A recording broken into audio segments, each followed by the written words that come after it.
I don't see oh, there it is. The red light's on, so I'm going to assume that that is correct. Okay, I don't know that we need to worry about the logging in here because I think that's just for the cube. Right, grab a pen.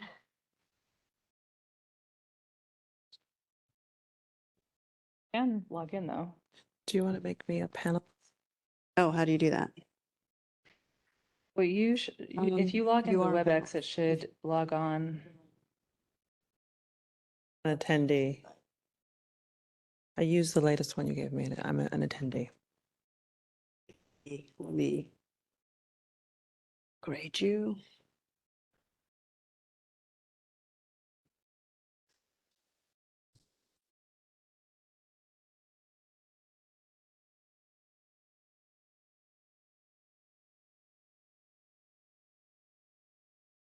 Thank you. Okay. I think we are ready to begin. You ready? The codes don't work, just FYI. Okay, well, we're doing the best we can. All right. Welcome, everyone, to the July 31st, 2023 meeting of the San Francisco Elections Commission, Fair, Independent, and Effective Redistricting for Community Engagement, or FIERCE Committee meeting. I am the chair, Cynthia Dye. The time is now 6:03, and I call the meeting to order. Before we proceed any further, I want to briefly explain some procedures for participating in today's meeting. The minutes of this meeting will reflect that this meeting is being held in person at City Hall, room 401, Dr. Carlton B. Goodlett Place, San Francisco, California, 94102, and remotely via WebEx. As authorized by the Elections Commission May 17th, 2023 vote, members of the public may attend the meeting to observe and provide public comment either at the physical meeting location or remotely.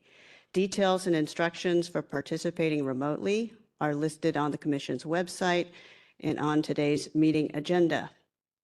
Public comment will be available on each item on this agenda. Each member of the public will be allowed 3 minutes to speak, or 6 minutes if you are on the line with an interpreter. When providing public comment, you are encouraged to state your name clearly. Once your 3 minutes have expired, staff will thank you and you will be muted. Please direct any of your comments to the full body and refrain from directing them at individual commissioners while providing public comment. While providing public comment remotely, please ensure you are in a quiet location.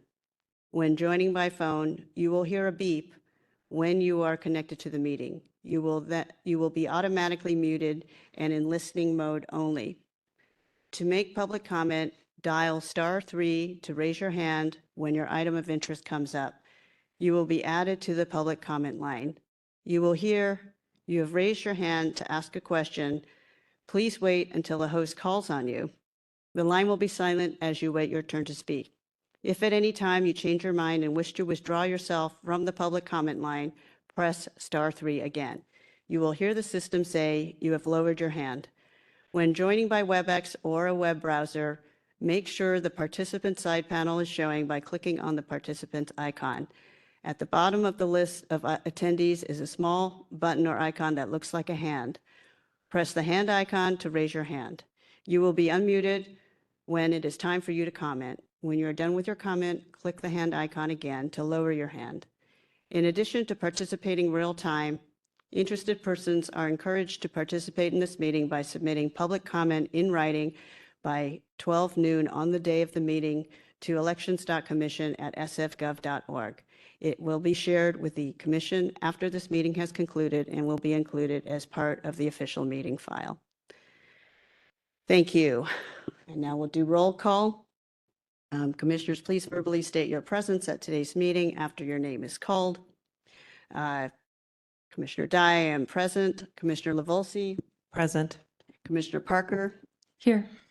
With three members present and accounted for this FIERCE committee meeting, we are ready to proceed.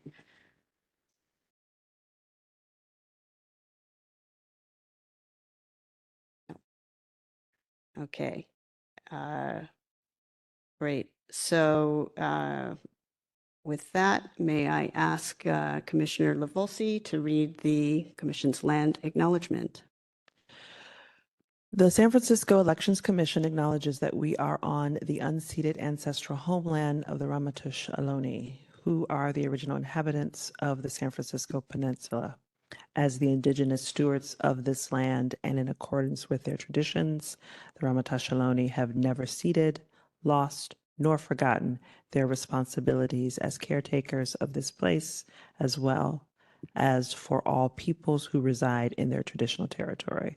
As guests, we recognize that we benefit from living and working on their traditional homeland. We wish to pay our respects by acknowledging the ancestors and relatives of the Ramaytush community and affirming their sovereign rights as First People. Thank you, Commissioner Levolsi.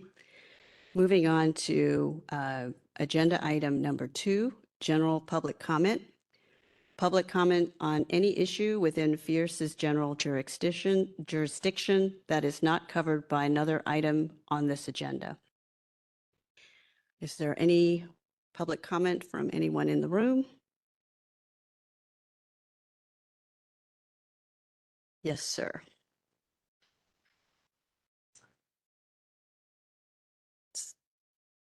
Double check the mic is on. Yes. Thank you, Commissioner Parker.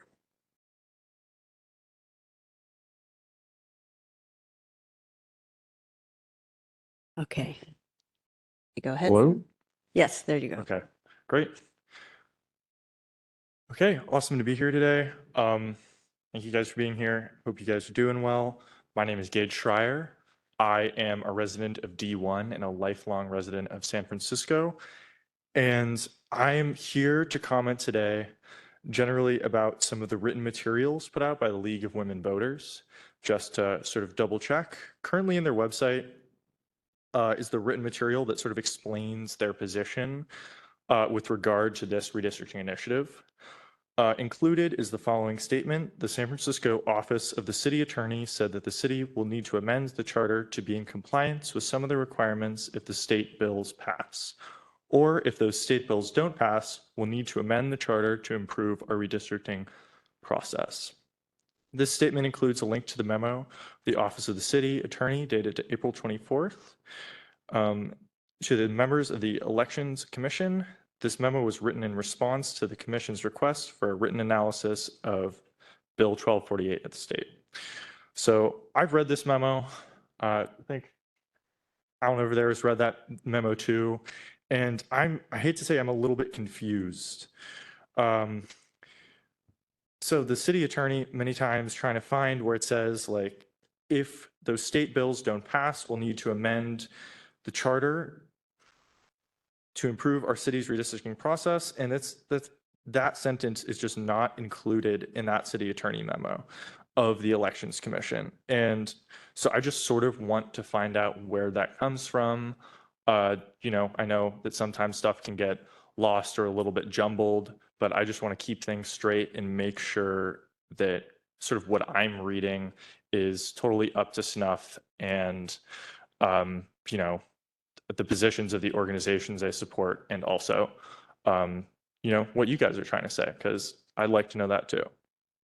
And so I would just want clarification on that. And I would hope that you guys would be able to provide that. Additionally, I'd like to point out that throughout the contained written material, you know, the writers say over and over again that the time to act on redistricting reform is now. I've just, you know, it happens every 10 years. I'm not totally sure why it's this urgent. I feel like, you know, there are some things that everyone here would like to change about redistricting. I just want to know why we have to sort of rush into this. And if we possibly could, you know, maybe perhaps get something to say just on record, maybe we'll take a little bit more time. All right. That's all I have to say. Thank you guys so much. Thank you, Mr. Schreier. And hopefully we'll maybe perhaps be able to address some of your questions in the main item. Good evening. Alan Burradell here. I'm from District 8. And I'm here to talk about the draft letter of support that you guys put together for AB 1248 that you'd like to have sent to the Board of Supervisors. The second paragraph on page 2, it reads, after a 7-hour hearing, the commission allowed its appointees to remain to finish their task, which was finally completed 2 weeks after the deadline and with a bare majority of the final vote on the final map. And so the question is, under what authority did the commission allow these task force members to remain? That's an important question. Under what authority did the commission allow these task force members to remain? So Deputy City Attorney Flores, can you please look into the Election Commission's bylaws and tell us where exactly in the bylaws it describes the Election Commission's authority to allow members to stay on the task force or to disallow their continued service? I suspect there is no such provision in the bylaws. Will you see that this wild claim to authority is removed from this draft before it goes out? This isn't just an exaggeration of your authority. This is a complete misrepresentation of it, and you're making it to the legislative body that we directly elect. And of course, the commission doesn't stop there. You continue to deride the redistricting task force as you complain that they went 2 weeks past the deadline and with only a bare majority approving the map. But this is most likely the result of the meddling and interference that came from this commission. You have to understand that. Claiming in this memo to the Board of Supervisors that you have the authority to allow or disallow the redistricting task force to serve at the pleasure of the Elections Commission, it paints a broad picture here of the Election Commission's inflated sense of what its role is. 12 months ago, you said the objective here was write a memo, a simple memo to the Board of Supervisors to suggest some improvements to redistricting and to maybe make some recommendation of a charter amendment. And that simple objective is snowballed into a full-blown lobbying effort that's personally carried out by this commission at the Board of Supervisors. Our problem with redistricting isn't with the appointing bodies of the mayor's office or the Board of Supervisors. Our problem seems to be with our only supposed non-interested and non-political appointing body, which is the Elections Commission, a body that's being used as a tool by a highly political, highly interested League of Women's Voters, Asian Law Caucus, and Common Cause. It's how things look from my side. Thank you, Mr. Riverdale. All right. Let's see. Are there any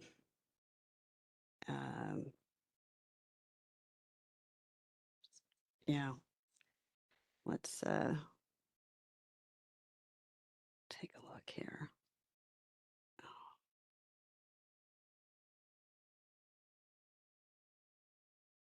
A second. Are there any hands in the? I do not see any hands from any of the attendees. So with that, I'm going to close public comment. Yeah, I'm trying to stop my timer. For Okay. some reason, it won't stop. All right. So I'm closing item 2, moving on to item number 3, approval of the previous minutes, discussion and possible action on previous Fierce committee meeting minutes. And we have the minutes from our previous 2 meetings were May 31st and June 26th posted. And I want to see if there are any edits to these minutes from my fellow commissioners, or if they look fine. No edits? No edits? No edits. Okay, and per President Stone's reading of Robert's rules, we don't actually need to vote on this if there's general concurrence, so we will open it up to public comment.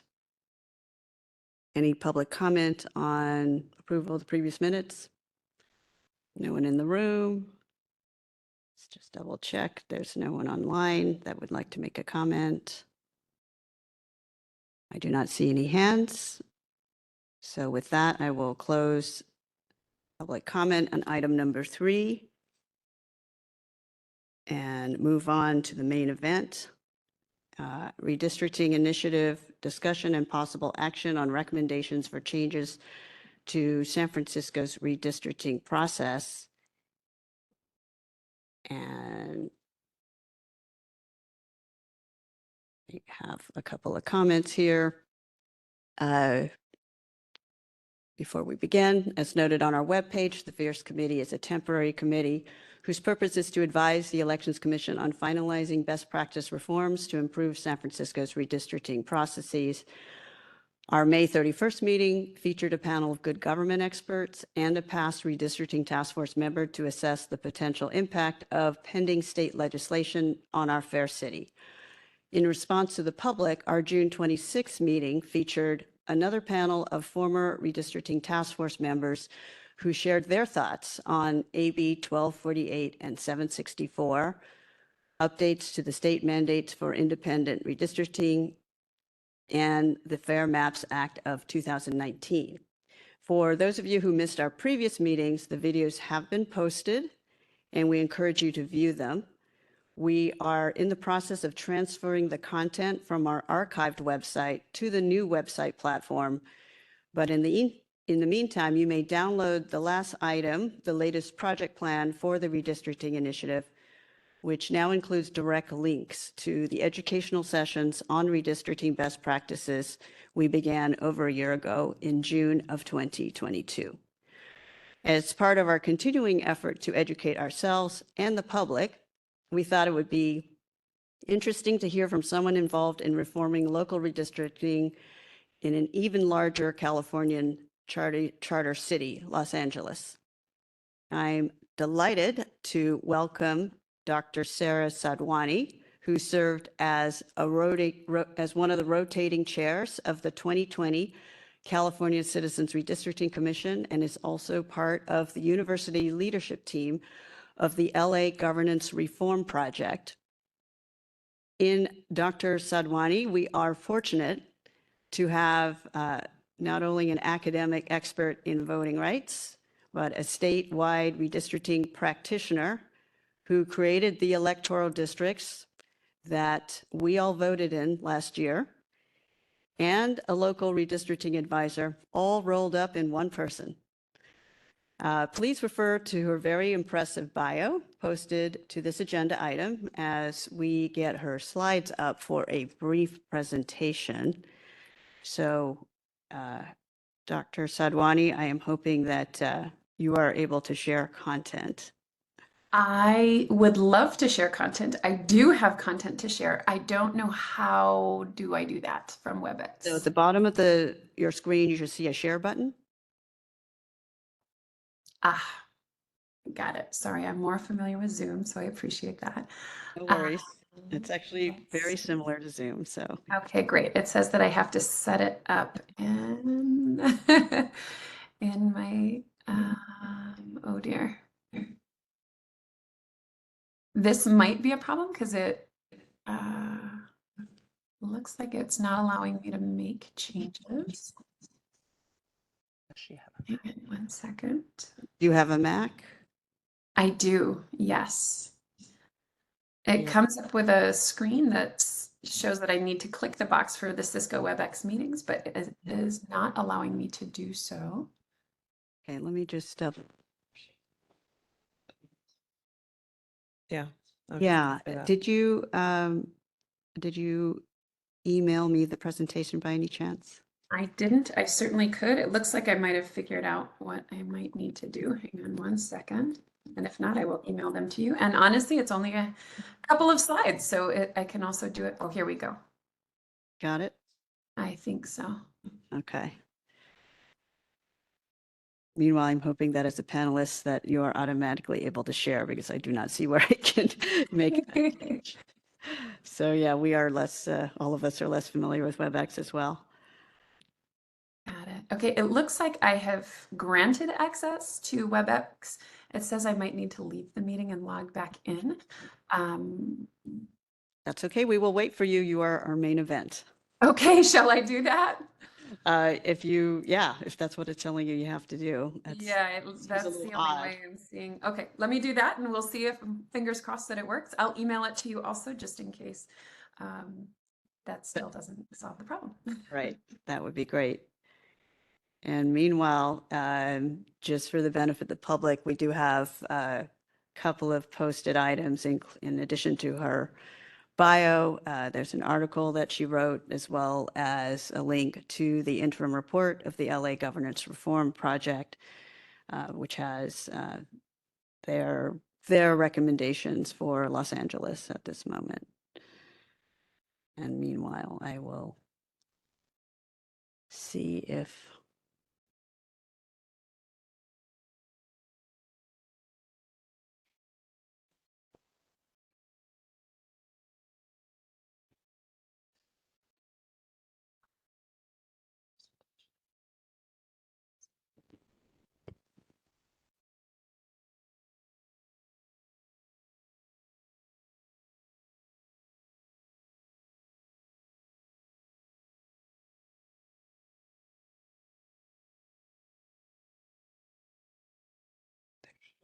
all right.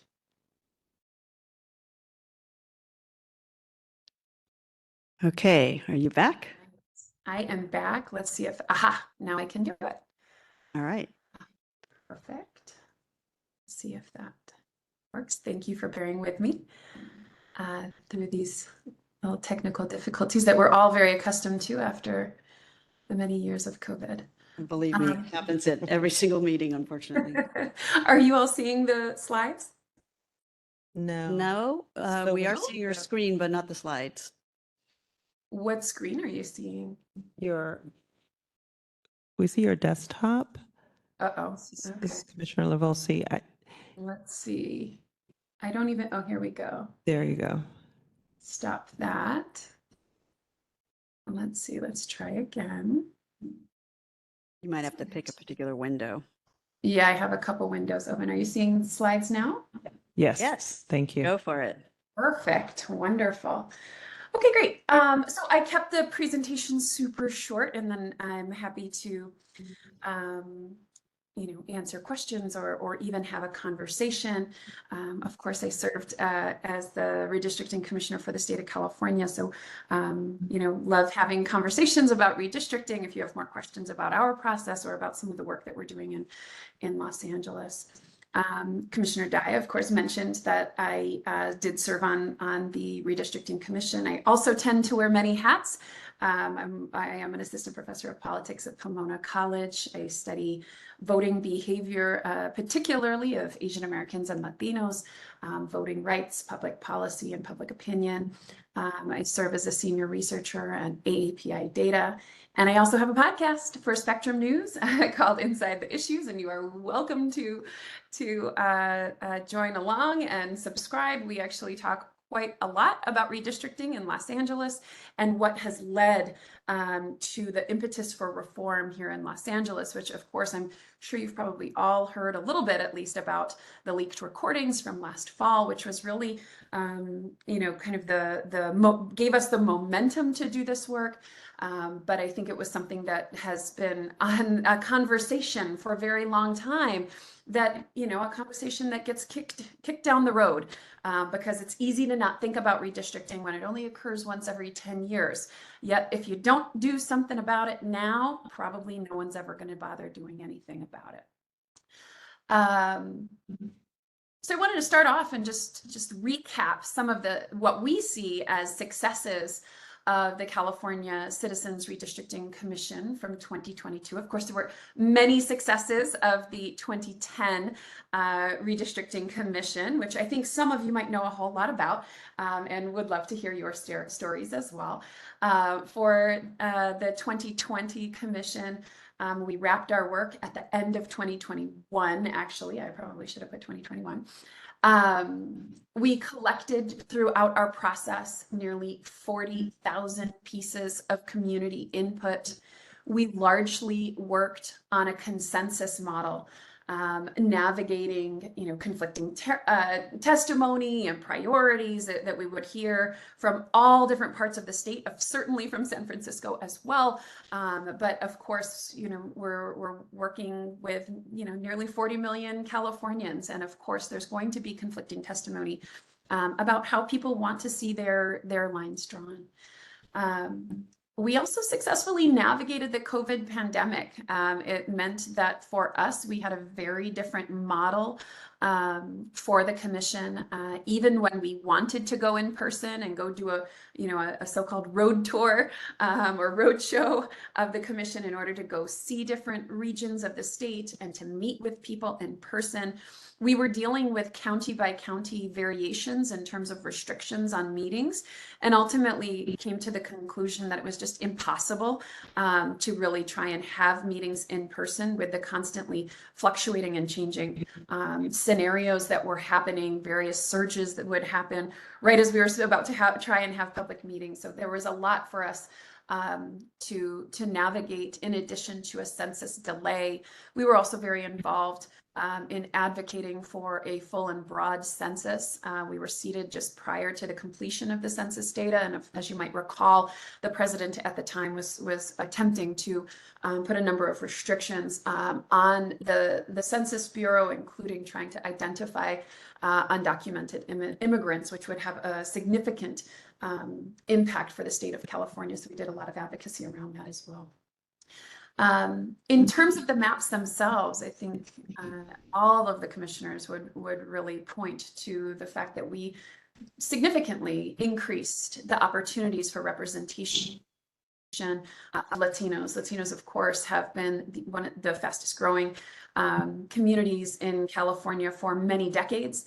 When we looked at the state and the number of majority-minority districts that were drawn under VRA circumstances, we thought there's probably some more work that needs to be done here. We did extensive analysis of voting rights considerations throughout the state and significantly increased the opportunities for Latino representation at all levels of governance that we were drawing. At the same time, we were able to maintain or expand opportunities for Asian American representation and maintain opportunities for African Americans in what you would often refer to as coalition districts.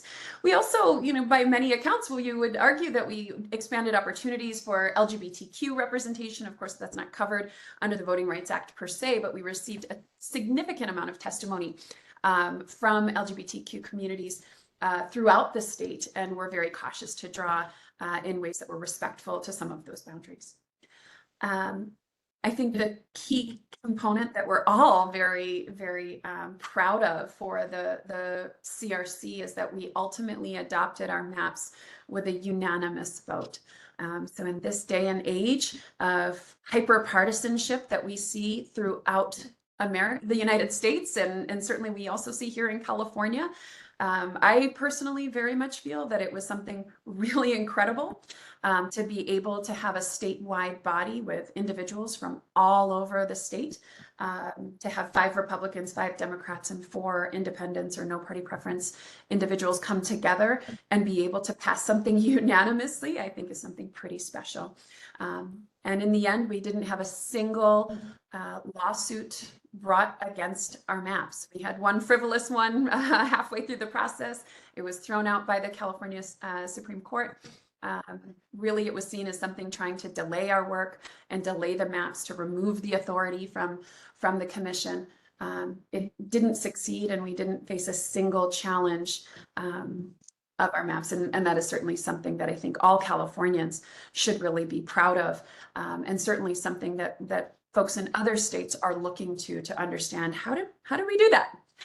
So I wanted to talk a little bit about how we did that, and also some of my own reflections on both as a commissioner, but also as a political scientist, about what is unique and special about the California process. I know that my colleague Russell Yee was here with you not too long ago, so I'm sure he covered many of these topics as well. So I'll try to be brief in that.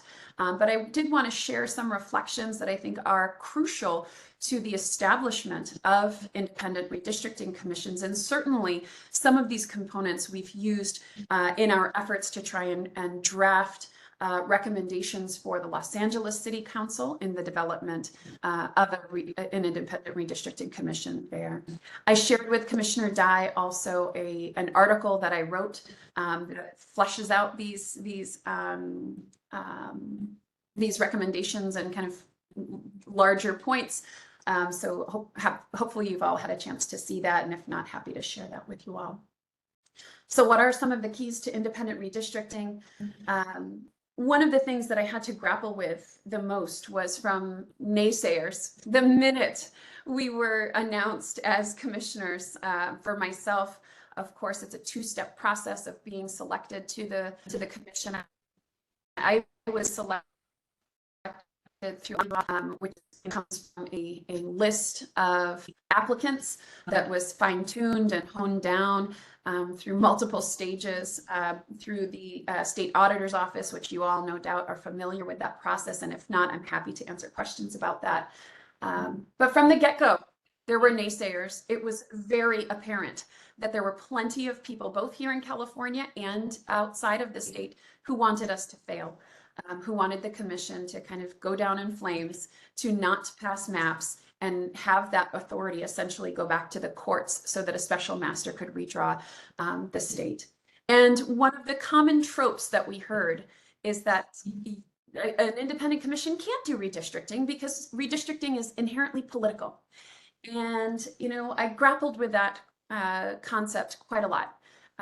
Is it inherently political? Or is it instead inherently democratic, right? At the very core of our Constitution is the concept of one person and one vote. But what good is your vote if you're gerrymandered into a district where essentially your elected official is choosing you and you don't have the option to choose an elected official who represents or reflects the values of you or your community? So for me, you know, when we think about whether or not it's inherently political, yeah, it is. It is inherently political because ultimately what we're talking about is power. As a political scientist, that's the number one piece. What is political science? It is the same districting. We are changes, and people who have power, who have something to lose, are naturally going to be against such changes. They don't necessarily want the people to weigh in and have a say about how the lines will be drawn and who will be able to draw those lines. And that's something I'm thinking a lot about in some of my research moving forward as well. So then the real question is, if you're going to have a commission, you have to remove as much of the politics as possible, right? That's the key to independence. And so how do we do that? We have to have things like inherent transparency. It has to be baked into the process. In Los Angeles, what we saw was there was a commission. It was a political commission, and I'll talk a little bit more about that distinction in just a moment. And yes, they would have to report if they had ex parte communications with council members. Why are they having those conversations at all? I think that's a key question. And just noting, I've actually looked through all of the data of all of these conversations that were recorded as as ex parte communications. We know that they happened. We have no sense of what was discussed there. Did they bump into each other in the hall and just say a friendly hello, and the commissioner put that down as an ex parte communication, or were they having substantive conversations about the nature of the redistricting process? It's really hard to know, right? So, rather than having such a process that's so murky, ban such conversations. Certainly, that was the case at the state level. We took that very seriously. We did, of course, have some conversations with the legislature, with our attorneys present regarding the census delay, but we saw that as outside of the redistricting process and instead really thinking about the timeline and how things are going to happen. A rigorous, fair, and transparent selection process that includes selection criteria. I want to point to this because California is unique in having specific kinds of criteria that we have essentially baked into our Constitution that was in the ballot initiative that the voters of California passed about what we look for in a commissioner. Other states don't necessarily operate that way. In the state of Michigan, for example, you can simply apply and then there's going to be an automatic lottery of those applicants. What that suggests, though, is that you might have a whole host of people who threw their name in but weren't really serious about wanting to be on a commission or who weren't vetted in any way. So you could have extremists on either end of the political spectrum. You could also have people who, you know, threw their name in but really can't make the kind of time commitment that is required to serve on a commission. For example, at the state level, for the initial application stage, there was nearly 20,000 applicants. But once we were required to write essays and get letters of support from our friends or colleagues, that number dropped down significantly, I think down to about 5,000, right? So 15,000 people that threw their name in for an application, which in the state of Michigan would automatically be drawn out, already removed themselves from the pool when they realized, oh, I have to put in a little bit more effort here. I think another real key when it comes to the actual redistricting and line drawing process is having ranked redistricting criteria. The Fair Maps Act, which was already passed by the state of California, has established such ranked criteria that are based on those being used by the state's commission. And those very simply, I think Russell may have talked a little bit about those things like equal population, adherence to the Voting Rights Act, adherence to communities of interest, et cetera. I'm happy to talk more about that if that's something of interest. And then finally, deep community engagement, right? At every stage of the process, both the selection committee at the state auditor's office, as well as the commission itself, took very seriously our mandate to engage the public. Given extra time because of the census delay, we were out there doing briefings with folks and educational sessions about what is redistricting and how can you get involved, because ultimately people have no clue what redistricting is. I often talk about, in addition to all these other hats I wear, the biggest hat that I wear is as a mom of 3 kids, of school-age children. If it weren't for my job and my general interest in community and politics, I probably wouldn't know a whole lot about redistricting, and I certainly wouldn't be paying that much attention to it. So go out and talk to PTAs and go talk to business groups that are out there, or Kiwanis clubs, or whomever, boys and girls clubs, right? There's all sorts of ways that Californians gather, and it's incumbent upon these commissions to go out and make sure people know what's at stake and how they can get involved. And what I write about in this article is what the key difference is that commissioners on truly independent commissions are do-gooders, right? We're not political operatives. We're folks who probably have never had our name smeared in the media before, though we're going to learn real quick what it feels like to have that happen to us. We are folks who are not beholden to political parties or to consultants or to fundraisers or to other political interests that may want to try and sway us. If we're beholden to someone, it's probably to the communities we live in, right? It's to walking into the grocery store and having your neighbor say, "How could you draw the lines like that?" Like this is our motivation, is to be seen as successful.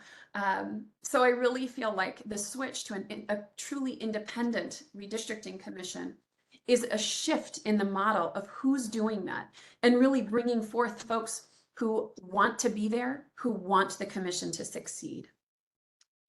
And finally, I just want to talk very briefly about our work here in Los Angeles. Of course, as I mentioned, At the top of this conversation, you're probably all familiar with the tapes that were leaked this fall. They were pretty crass, pretty ugly. But for me, what I thought was interesting was there wasn't a whole lot of the redistricting conversation that I actually found that shocking. And that's because a lot of those conversations happened at the state's commission. They just happened in public, right? So take away all that crassness that we heard and the same kind of conversation and jockeying for power between different communities. All of that happens, right?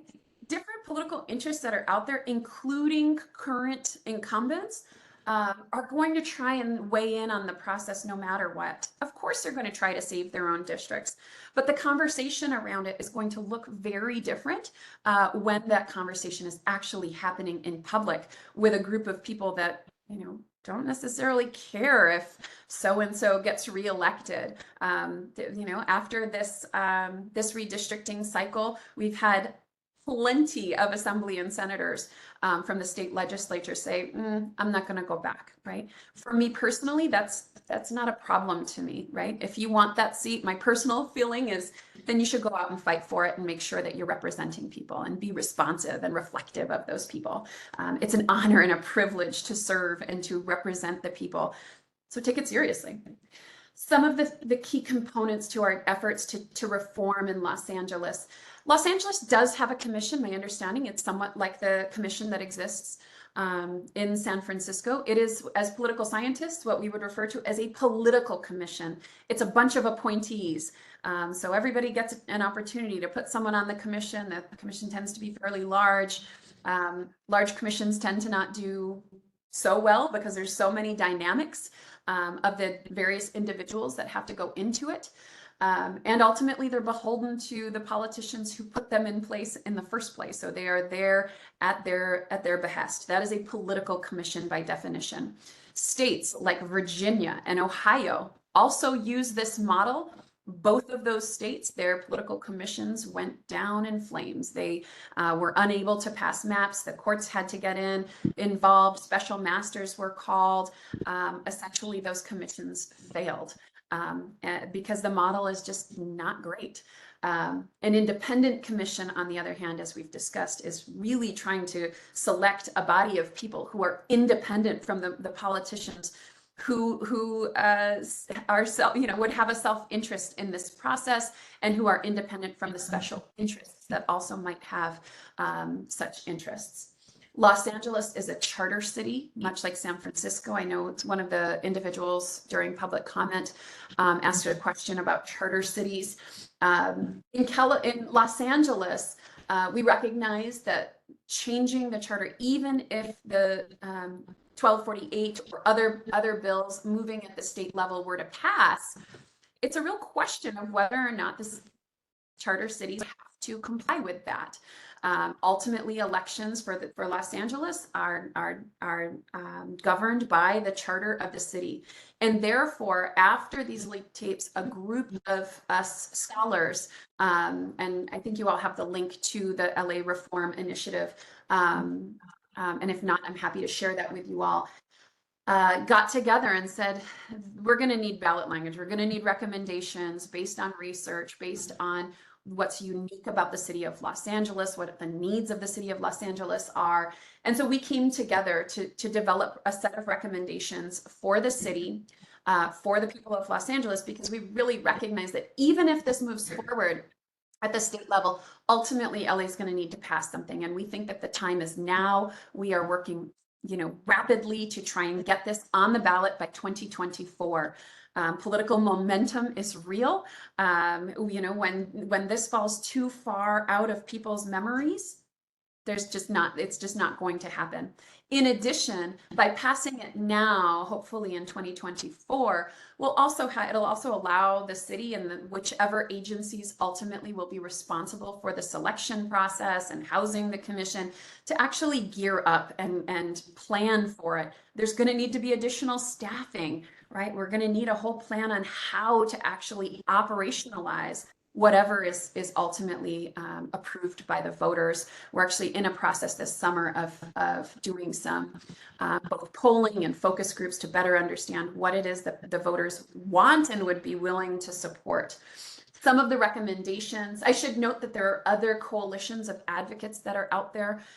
We are a group of scholars that came up with our recommendations. We really saw ours as just a first step to start a conversation, to be able to provide some of the best thinking from throughout the country in terms of some of the research on redistricting.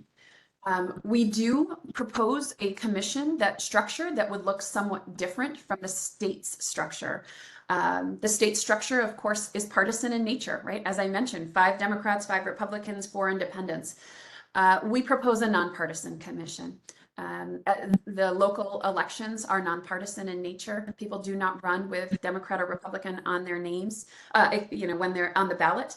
And so we propose a nonpartisan commission that does not look at Democrat or Republican as a key feature, or at least as a selection feature. Certainly we might want to know that when people apply, but not necessarily as the only feature. We also recommend a 17-member council. We went slightly larger than the state's commission, largely because of the sensitivity around ensuring diverse communities and diverse voices would have a seat at the table. We didn't want to go too large because, again, we're concerned that ultimately these commissions only have about 3 months from the time census data is released to actually pass some maps. But we also want to be really sensitive to the fact that there's a lot of conversations in Los Angeles right now about diverse voices and ensuring a seat at the table for as many possible communities as possible. We also suggest broad eligibility to serve. The state's commission requires people to be voters, right? To be registered to vote. Being registered to vote, however, also requires that you are a U.S. citizen. Los Angeles is home to a significant amount of immigrants, and we did not feel like that should be a barrier to participation in this process for Los Angeles. We also suggest alternates. We have seen other commissions really face some significant difficulties when a commissioner decides that they cannot serve. I think Common Cause and others are also pushing this concept that at this point, just having some alternates who are a part of the process, much like you often would see in juries who sit through all of the deliberations, and should they be called upon, they can kind of move up into a voting position as needed. And we were also very specific to identify some options for various city offices and the ethics commission that a redistricting commission might be connected to. Of course, someone has to run a selection process, and someone has to help an independent commission get started. When we first got started, we had 2 recent retirees who assisted us in figuring out how state contracting works and how to get our badges so that we could get into our office and to even secure office space for us. There are some nuts and bolts that have to be worked out for these commissions. And so therefore we lay out some options. But given the fact that we hadn't had conversations, with the LA County Registrar, which might be a great option to run a selection process, we didn't want to call upon them only because we also recognize perhaps the city clerk could play a role, or perhaps the ethics commission. So we identified a number of different bodies that are permanent within the city or the county that could potentially play some of these roles, but we didn't want to, put too much pressure on any one of them at this stage. But of course, we would need to figure that out for an actual ballot initiative. In addition to the Independent Redistricting Commission, as you might be aware, the city of Los Angeles has faced a number of various scandals and corruption. So in addition to an independent redistricting commission, we also have recommendations that we developed through this LA Governance Reform Project around council expansion as well as ethics reforms. Happy to talk about that if that's of interest, but I really wanted to focus in terms of the independent redistricting commission stuff. And that's all I have. I'm happy to take any questions or engage in conversation. Fabulous, Dr. Sadhwani. That was very helpful, and I think covered all of your roles. You actually answered some initial questions that I had about some of the recommendations that you folks made that slightly differ from the CRC structure and process, and you explained those. So thank you for doing that. I have one initial question related to one of your slides. I just want to be clear, then, under your definition, then, that San Francisco's redistricting task force would be considered a political commission. Is that correct? From everything I understand about the San Francisco Commission, if you have appointees from members that the commission will ultimately be redrawing on behalf of, then that is by definition a political commission. Right. And of course, San Francisco has been criticized for its political appointment process. And at our last meeting, we heard from several former redistricting task force members that they were in fact encouraged to draw safe districts and felt pressured by their appointing authorities and other elected officials. Your colleague, Russell Lee, stated at our last meeting that a selection process focused on impartiality was key to the CRC's success. Yet some San Franciscans are skeptical that we can find impartial people to serve on the task force. Based on your experience, do you agree?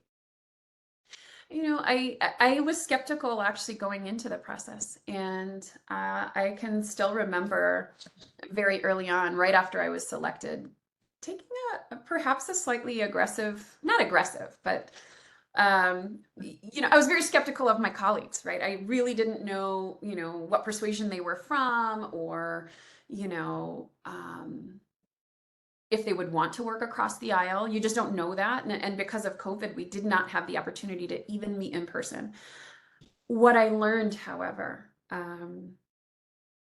was that honestly, I feel like the commission process was quite incredible, because we really did have a group of, as I call them, do-gooders, right? Right. That yes, that want to be impartial, that want to give community testimony the benefit of the doubt, who could also be critical, for sure. We didn't always see eye to eye in terms of how to achieve a goal, but we always kept the same goal, you know, amongst the commission, which was passing maps, right? And really striving to work on consensus to get there, right? To work out issues. You know, if we had an issue in Orange County, let's work it out before we move into other parts of the map, because if we don't figure out Orange County, it's going to send a ripple effect throughout the rest of our map, right?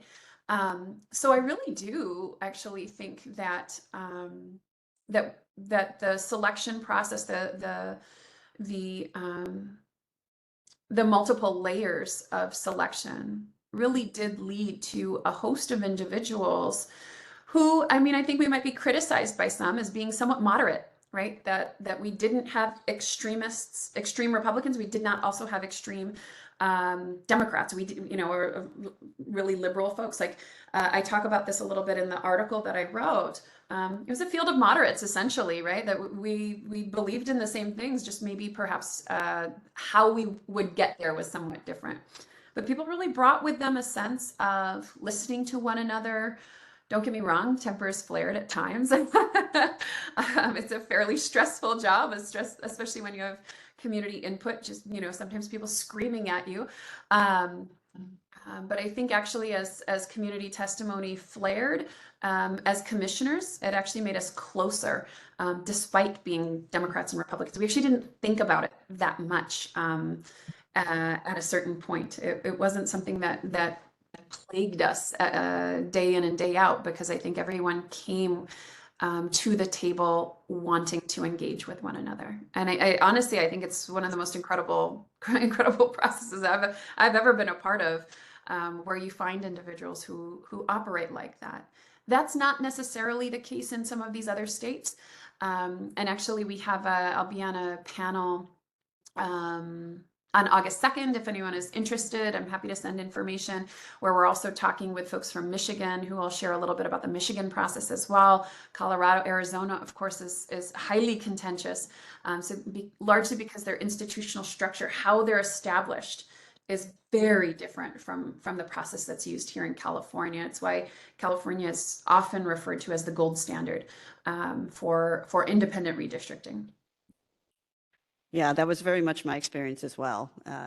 I thought that my colleagues were also an incredible experience, although we did not quite get to the unanimity that you did. So you guys outdid us. We did actually hear from a former chair of the Michigan Independent Redistricting Commission, and she did point out the flaws of their non-selection process. Their completely random process. They ended up with a couple of folks who were clearly just showing up for a paycheck and did not engage and voted against all the maps. So great. I would like to now open it up to my fellow colleagues, and I know that they have some burning questions. Commissioner Lavosi had already motioned to me, so go ahead. Dr. Sadhwani, thank you so much for this presentation. It has been extremely helpful and a education on the process that you were involved in. My question is out of a concern I have with the application process. Yes, you want to have people who are engaged. Yes, you want to have people who understand, but I'm concerned that sometimes the application process is such that the commission may become full of people who only have PhDs, JDs. I have a JD, I have nothing against those degrees. However, not everyone who doesn't have a graduate degree is not intelligent, not interested, not capable. And many people who don't have those degrees have not been given the opportunity. So how do you think you can have an application process that weeds out people who are just signing up just for the sake of signing up, but is not a barrier to people who are intelligent, engaged, interested, but may not hold a JD or PhD? Yeah, I think that is such a great question. It certainly came up, in our selection of the first 8 are selected through random selection, and then we select the final 6. And so this issue certainly came up and was one that we grappled with, in fact, and saying, do we need more lawyers on this commission? The first commission had a whole lot of lawyers, including folks who had once worked at MALDEF and Advancing Justice when it was APALC and other places. Maybe we need more lawyers. And we actually came to the decision, no, we don't. We're good. We'll figure it out. So we only had one person with a JD. Yes, I have a PhD. Russell, I think, also has a PhD. But there were certainly folks, I believe, that don't have advanced degrees. The question that we were asked to write on has nothing to do with our degrees, but instead had to do with how can we demonstrate our critical thinking. I think there's a lot of folks that don't have advanced degrees who have all sorts of ways to demonstrate their critical thinking. My husband doesn't have an advanced degree, but he's an entrepreneur, right? So I think he has amazing critical thinking, probably better than I do. So I think it's about folks who are just able to communicate that they have generally kind of some cognitive skills that they would be able to look at a map and kind of think critically about it. That's really the basis of it. In fact, I think some of my colleagues were annoyed that I knew about the Voting Rights Act. They were like, hey, you don't get to own this, Sarah. I was like, okay, I know. So if anything, I think we really did believe like, hey, anyone should be able to serve on this commission. And our job, therefore, was to ensure that our materials would speak to a wide audience. So when we went out and did community engagement sessions, it had to be for a broad audience. It had to be in multiple languages. I do think what ultimately happened for us was that if you look at our demographics, we don't have anyone that's very low income on the commission. I think that that is a function. I think that's a problem. We should have folks, but I think it's also a function of the amount of hours that it takes, the stipend that is received. We did receive a per diem for days worked, but that's not necessarily enough to live off of. It's not a full-time salary. There are no benefits that go along with it.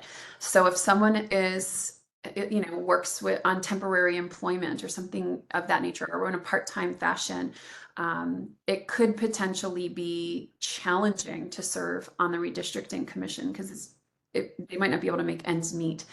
So I do think that the per diem piece plays a role in all of this. At the same time, you don't necessarily want commissioners who feel like, oh, I'm going to get rich off of serving on an independent redistricting commission. It is short-term and not a permanent position. So it is a fine balance. But I agree. I don't think it should have to require a PhD. And my understanding is other political scientists who applied were often removed from the list, feeling like they knew too much. I think I kind of snuck in at a unique moment. I had actually just finished my PhD in 2019 when I applied. I didn't have a lot of my research published yet. It was peer review, takes a very long time. So I had things in the pipeline, but it wasn't out yet. So, I think I kind of snuck in under the radar to some extent. And I'm curious if I were to reapply, not that I'm going to, but if I were, I don't know if I would make it through the selection process at this point. Because my understanding is other political scientists who have applied didn't make it through the process.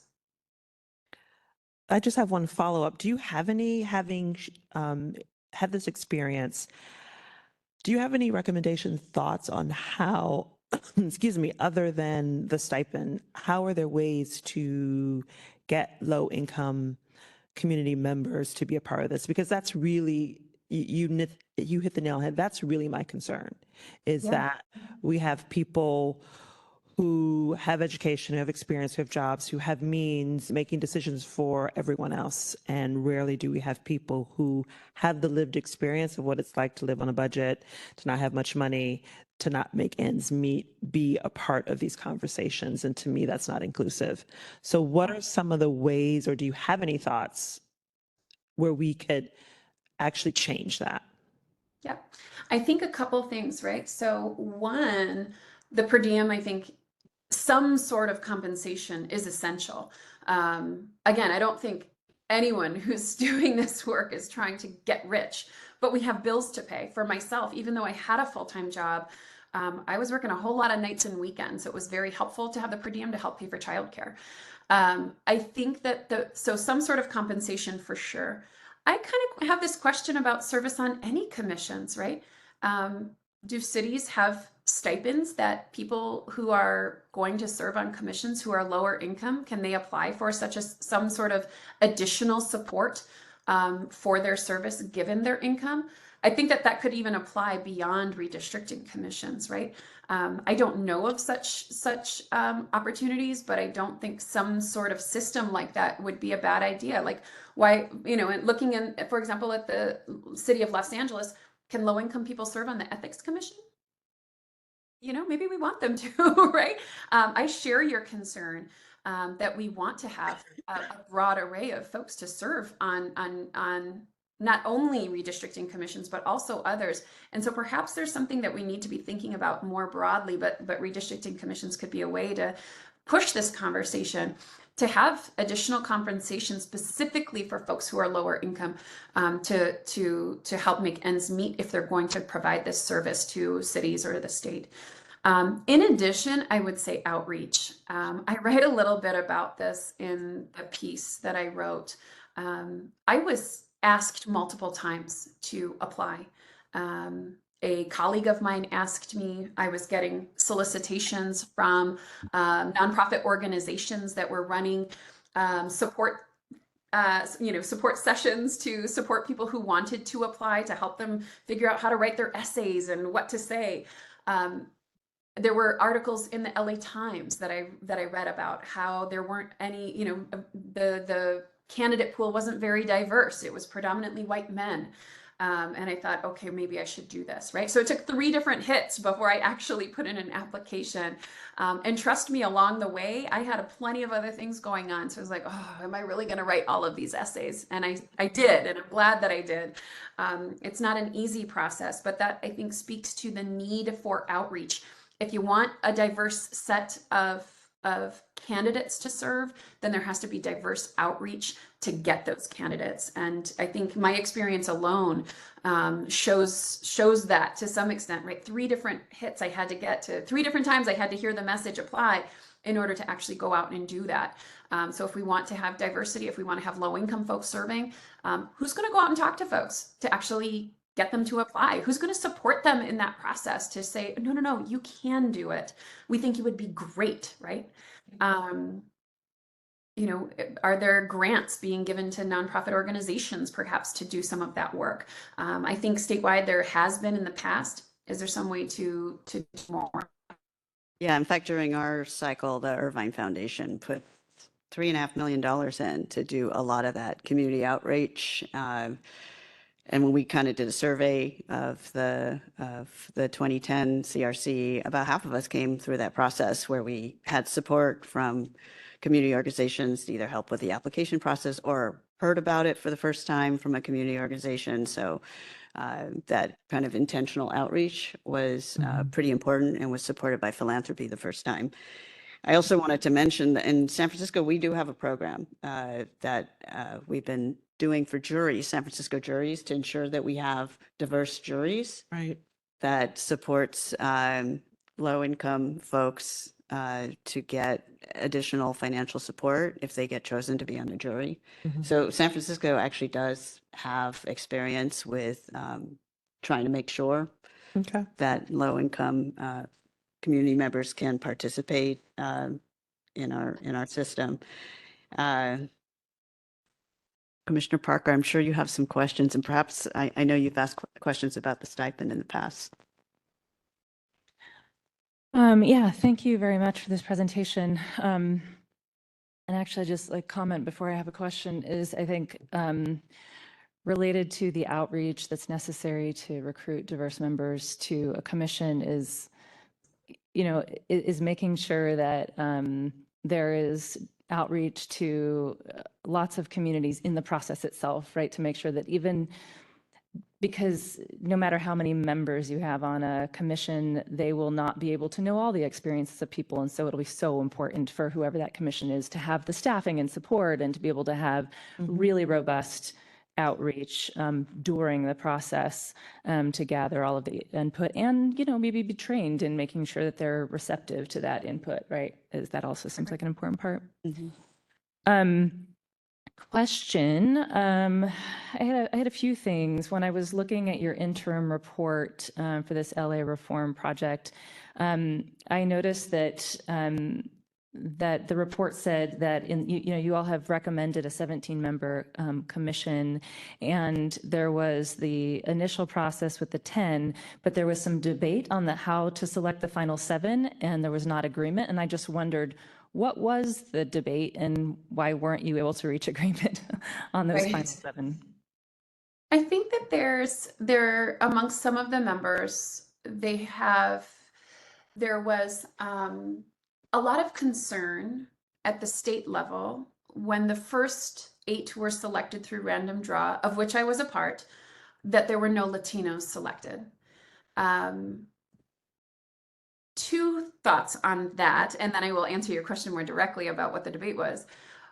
One, you know, I don't know if you recall, but in my slides, I said a mostly transparent selection process. The one part of the selection process that is not transparent at the state level is that once the state auditor's office has developed a list of candidates, that list goes to the leadership of the legislature, and Democrats and Republican leadership get to confer and remove names from the list. I forget exactly how many names it is. I don't know if Cynthia, you recall. 6 per leader, so 24 in total. Exactly. So the state legislature leadership goes behind closed doors and removes a whole bunch of names. We don't know why that happens. We don't know what their selection process is. And it was in that process, there's a report from the Schwarzenegger Institute that looked at this in greater detail. It was through that process that numerous Latinos were removed from the list, which ultimately got us to a place where there were no Latinos selected in the random selection process, which was like a statistical anomaly. I think it was like a 0.1% chance or something like that of not selecting any Latinos, and we hit it, right? And so I think that there's some who still are very concerned about that notion. Ultimately, the first 8 of the state's commission worked very hard to ensure that we selected Latinos as well as East Asians, because it was myself and another South Asian woman who were selected. So that was something that I made very clear when we first started needed to happen. And ultimately we did. That being said, it is a process that's left up to those first 8. Personally, I think because, as we talked about, because it ultimately commissioners are these do-gooders who are most responsive to communities and not to politicians, that commissioners tend to want to do the right thing.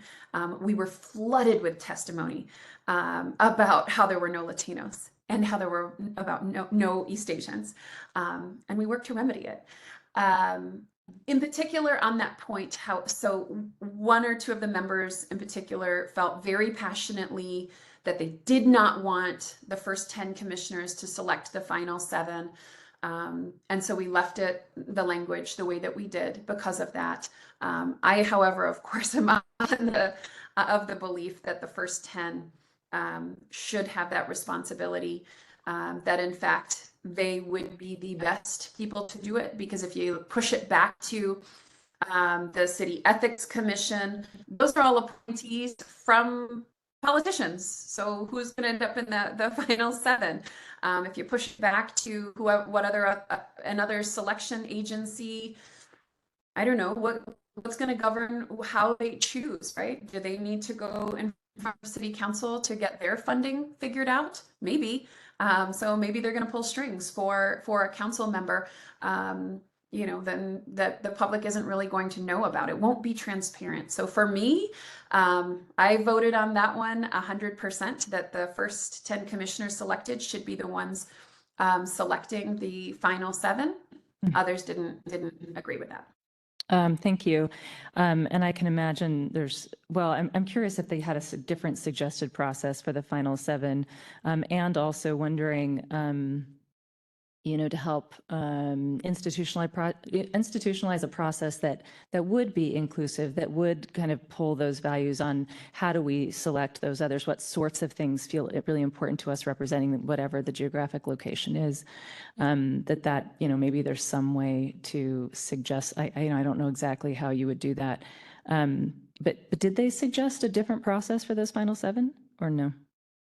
No, Okay. they didn't. They said whatever the selection body is, they should choose it. Got it. I take issue with that because I think any other selection body potentially has hidden interests. So I think that leaving it to the first commissioners to figure out, the commissioners are going to be most responsive to the testimony that they receive. And I can tell you, at least for the city of Los Angeles, we have a very engaged electorate. So if you ever tune into an LA City Council meeting, my goodness gracious, there's plenty of public comment. So if the first 10 are selected, they are going to hear from the people of Los Angeles about the kinds of individuals they should be selecting. It will be for them to discuss and debate, but then that discussion and debate is public. If it bounces back to an ethics commission, if it bounces back to some other city agency, how will we know what process they used to determine those other 7 commissioners? It ultimately could become a political commission again, some sort of mixed system, which is what they have in Colorado. They have half political and half independent, and it led to a lot of issues between the commissioners. Thank you. And actually, just sort of a follow-up to that, and you talked a little bit about this, especially as you were talking about wanting to for LA, and I know this is LA, this is not San Francisco, but, just talking about your LA recommendations, wanting to open it up to those who may not be registered voters, but there's also another list in that interim report of both objective and subjective criteria. And I wondered, I'm seeing here, for those who, in the public who are listening, who may not be looking at this report, the objective criteria is adults over age 18, residents of LA at the time of service and preceding 3 years, disclosure of political donations, amount to be TBD. And the subjective is letters of recommendation or some other evidence of community engagement. And it excludes candidates for commission appointments who are folks like, I'll just read through the list really quickly. And then my question for you, Sarah, is just, do you want to say anything more about why this is the list you landed on? Because it's a little different than it sounds like what is for the CRC. The excluded candidates are current elected office holders, former elected office holders, former candidates for office, city employees non-exempt. It says civil servants can serve, appointees are not eligible. Political appointees by mayor, council member, other LA elected official, registered lobbyists, campaign staffers who are paid, and then spouse or close relatives to any of the above. So do you have anything that you can share about why that's the list of criteria and why it's a little different from CRC? Yeah, we were really thinking, it's actually not terribly different from CRC. There are certainly there's disclosures of campaign donations, disclosures of any family members that are serving in office or who have ever ran for office. All of that has to all be disclosed, though it may not be disqualifying. We really recognize that in Los Angeles, there is a political class of individuals. People who serve on a commission with the hopes of running for office one day. People who get appointed who then want to move up in some other capacity. We are trying to take the politics out of this process. So if folks want to run for office one day, that's fantastic. But you can't draw your district and then go run for office. You can't draw your district and then have your wife or your partner go run for office. And we wanted to make that very clear that we want folks who are engaged, right? If you work at a nonprofit organization, of course we want you to apply. If you work at the Jewish Federation, absolutely, right? If you work in South LA, for sure, right? If you're an environmentalist, definitely. But if you're already on that path of the political class and kind of seeking the climb, that's going to keep the politics in the room. And I think one of the real differences is that in Los Angeles is a big place. It's not as big as the state of California. Though I'm from LA County, we were drawing all over the state in parts that I've never even visited before. And I had hoped to visit, but we didn't because of the pandemic. When you go down to the city level, it's much more, people are much more closely connected to the governance structures.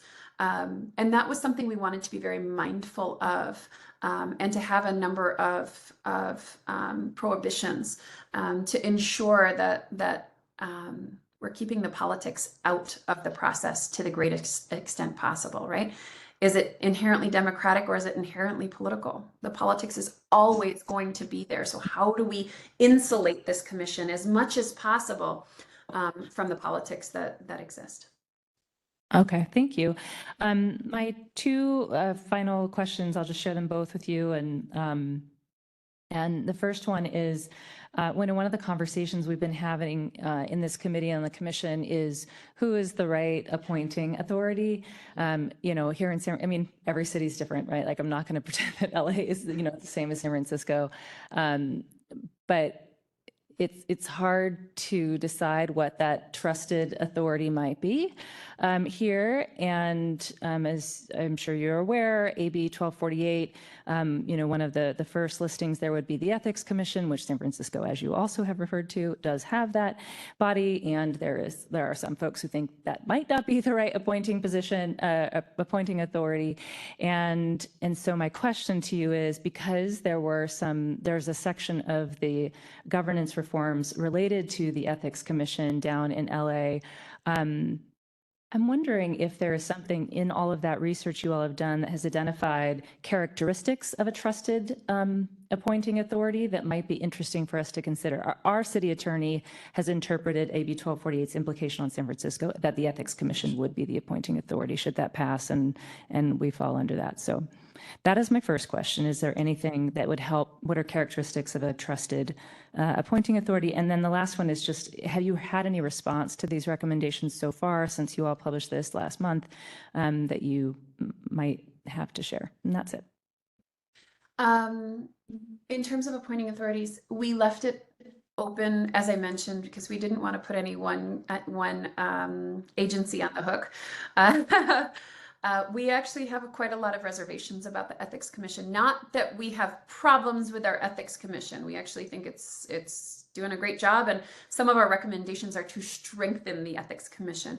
But ultimately, those are appointees of the council president, of the mayor, of the controller, of all the elected officials in the city. So we can see that there could potentially be problems with that. That being said, I think that the permanent staff members of our Ethics Commission are very professional, are predominantly lifelong public servants. And so one of the things about our Ethics Commission is that I think ultimately it would be the staff that does it. The commission itself might need to just oversee that process. But I think if the staff were the ones to do it, it could see that being okay, because those are lifelong folks and they have been there typically far longer than the commissioners themselves. We also point to some other possible options. The city clerk, I believe, are appointed by the mayor. That's probably okay, right? The mayor is not being redistricted. And so therefore, much like the governor appointing the state auditor, is at least somewhat removed. And then they can identify staffers who actually do the selection process. That's how it operates at the state auditor's office. They have a panel of 3, 1 Democrat, 1 Republican, 1 independent. And they host all of these public meetings to review the applications and to host the interviews, et cetera. We also, for us, identified the Los Angeles County Registrar. That's of course a county level body, but they are the ones who have the selection process. They run the selection process already for the Los Angeles County Independent Redistricting Commission. So they're already doing it. So is it possible then, and they run the elections for the city of Los Angeles. So is it just possible for them to run that selection process and potentially even use candidates from both pools? If you live in the city and you want to be a part of an independent redistricting commission, maybe you could be in the pool for both county and city. I don't know. I mean, I think there's a lot of pieces to work out there. There also has to be will from some of these agencies to take it on, and we recognize that there's some politicking around that. So we've certainly had a very robust conversation, but I think, again, it's really about selecting an agency where you can remove as much of the politics as possible. And I think an ethics commission in the case of Los Angeles could be okay, but there might be some better options as well. Your second question, I'm so sorry, I didn't write it down. Can you remind me that? Yeah, no, sorry, I have all these questions. No, it's great. The public response been to the recommendations in the interim report so far, particularly related to redistricting? Yeah, there's not been a ton of response to the independent redistricting component because at this point, pretty much all advocates want an independent commission. It's just a question of what are the finer details of how we set it up. I think there's been a lot of folks that love the idea that it's residents and not based on voter registration. I talk about it, I have documented students who are fantastic and fabulous and have lived in Los Angeles their whole life. They would make great commissioners. But currently can't serve in many capacities. So we've definitely had a very positive response to that. I don't think people buck an eye too much at the 17 members versus 14 members. I think people generally feel comfortable with it because the real key coming out of those recordings was this simmering tension between racialized communities. So whatever can help us get there, I think is generally viewed quite positively. And at this point, there's not a lot of pushback to the idea of an independent redistricting commission. We've heard far more about our council expansion proposals than the redistricting commission, because in general, everyone's pretty much on board that we need one. It's just a question of what are the finer details. And I think the way we set it up, we, you know, as noted, right, we didn't identify one agency, right? So I think there's conversations to be had about where that would actually lie. Thank you. You're very welcome. Any more questions? I have a question. So the California Commission has a special supermajority requirement for final maps and other key decisions. The 2010 CRC achieved close to a unanimous decision on the maps, and of course your commission beat us and did agree Not a unanimous. competition.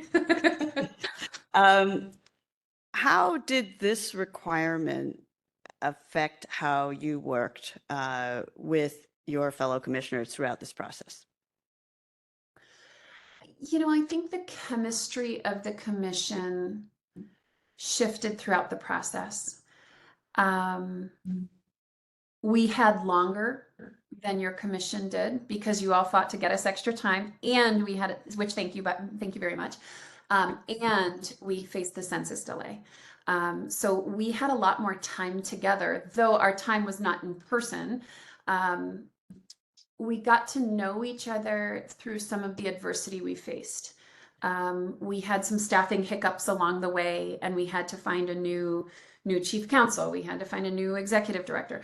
I think those experiences actually brought us closer together as a commission in trying to sort out the census delay, right? You know, those were big questions that we had to ask ourselves, and I think you know, being, I don't want to say completely inexperienced, but relatively so. Certainly for me, I hadn't served. Some of the members like served on school boards and such things. I had not. You know, sometimes I think as individual commissioners, we struggled to just land on a final decision on things. We would talk about it and talk in circles and talk in circles and talk in circles. And so sometimes it was challenging to get to bring the whole group to a point and say, okay, this is what we're going to do. You know, but I think over the course of time, we really developed strong bonds. I mean, I feel like I have 13 friends for life that in the end of it, it wasn't that hard because we had committed to work on consensus while we were drawing. We knew otherwise that we would constantly be circling back, right? That there was ultimately communities of interest that we couldn't keep together in an assembly map, but maybe we could do it in the Senate map, right? Or maybe we could do it in the congressional map. And so we had to make those compromises, but I think we all came to it. Truly, everyone brought a lot of professionalism to the process, and truly a real desire to complete the work, complete it on time, to do the best job we possibly could for the people of California, to be responsive to the testimony that we received, and to weed out the more political testimony, you know, the testimony that was more political in nature, which became very apparent, especially as the process continued. And to talk about that, right? We just talked about it openly. I don't think Sam Liccardo really cares about about splits in San Jose. I think he wants to run for Congress, right? So I think we bonded in many ways, and I think that was key, because when it came down to it, we didn't have any questions about whether or not we were going to really get. Maybe there was one commissioner that was on the fence because there was one community of interest that wasn't kept together. But ultimately, we didn't have a lot of concern about passing the maps once we actually got through most of the process. We knew everyone was really coming along on that train. And for this localized one that we're suggesting, you know, for the city, it would be nonpartisan in nature. So I think a majority vote would be fine. I think the supermajority model for the state's commission is really essential because of the varying parties that are on the commission. Yeah, so the state, we had a special supermajority as opposed to just a supermajority. And I agree with you. At the local level, it's nonpartisan and there shouldn't be a special supermajority. But there is some question about whether it should be a supermajority or not, because we heard from members of the very first redistricting task force, which was back in 2001, 2002, as well as the most recent one, that there was a 5-4 faction that voted together all the time. So there were a lot of 5-4 votes all the way through. And so that was the reason I was asking you the question, because it's very interesting to hear you describe your experience, because it's so much, it totally echoes my experience. We also had a commitment to consensus throughout the process. We rarely took votes unless we had to. We moved together by consensus. And as a result, we also were not concerned about passing the maps eventually, since we were kind of bringing everybody along and airing any disagreements and working through them as we went along. But if you have the votes, the question is, do you have motivation to work toward consensus anymore? Yeah. And I think that's fair. I think that's a fair consideration. yeah. So, great. I think we've talked about a number of the issues we've talked about in our previous that we had questions on. Anything else you can think of, or no? Or we can let our guest go. She's been so generous with her time and dealing with all the technical issues. So No problem at all. yeah, so we really, really appreciate your time and sharing the breadth of your experience with us today. You are welcome to stay on and listen to any discussion, but I totally understand if you would like to go back to your evening. So Well, thank you. Thank you so much for having me. It's really been a pleasure. Really fantastic questions that were asked, and please let me know if other questions arise in the future. I'm happy to be available too. great. Thank you so much, Dr. Sadhwani. Have a good evening. Take care. All right. So, any thoughts or reflections that you'd like to talk about based on the discussion? No questions. I appreciated the information, her thoroughness in the presentation, and it's food for thought. And I hope members of the public will go back and watch this who are interested, because I think she gave us some really important information. I did appreciate her thought about the appointing authority potentially being staff of the Ethics Commission. I think that's an idea that I don't think it is an idea that resonates with me, and that I think could be something that could work here in San Francisco, since there are questions. So I appreciated that. And I think we have to really think about outreach and the commitment to diversity, not just racial diversity, but economic diversity, particularly in a city like San Francisco, which is losing its middle class. There are lots of things, and it's easy for it to become stacked with people who have a particular experience. It is very important that low-income people be a part of the process, because we have low-income people who live in the city, and so they should be a part of the process. So I would like to know more. I would have liked to have heard a little bit more about how we do that, but I do like her idea, which you informed me about, our jury system, which I think people who are at a certain income range, maybe they don't get a stipend. People who are at a lower income range, perhaps they get more. That's what equity is. Yeah. Everybody gets what they need. Not everybody gets the same thing.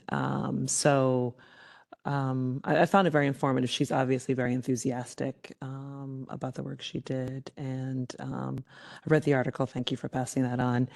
And The article is posted for the public too.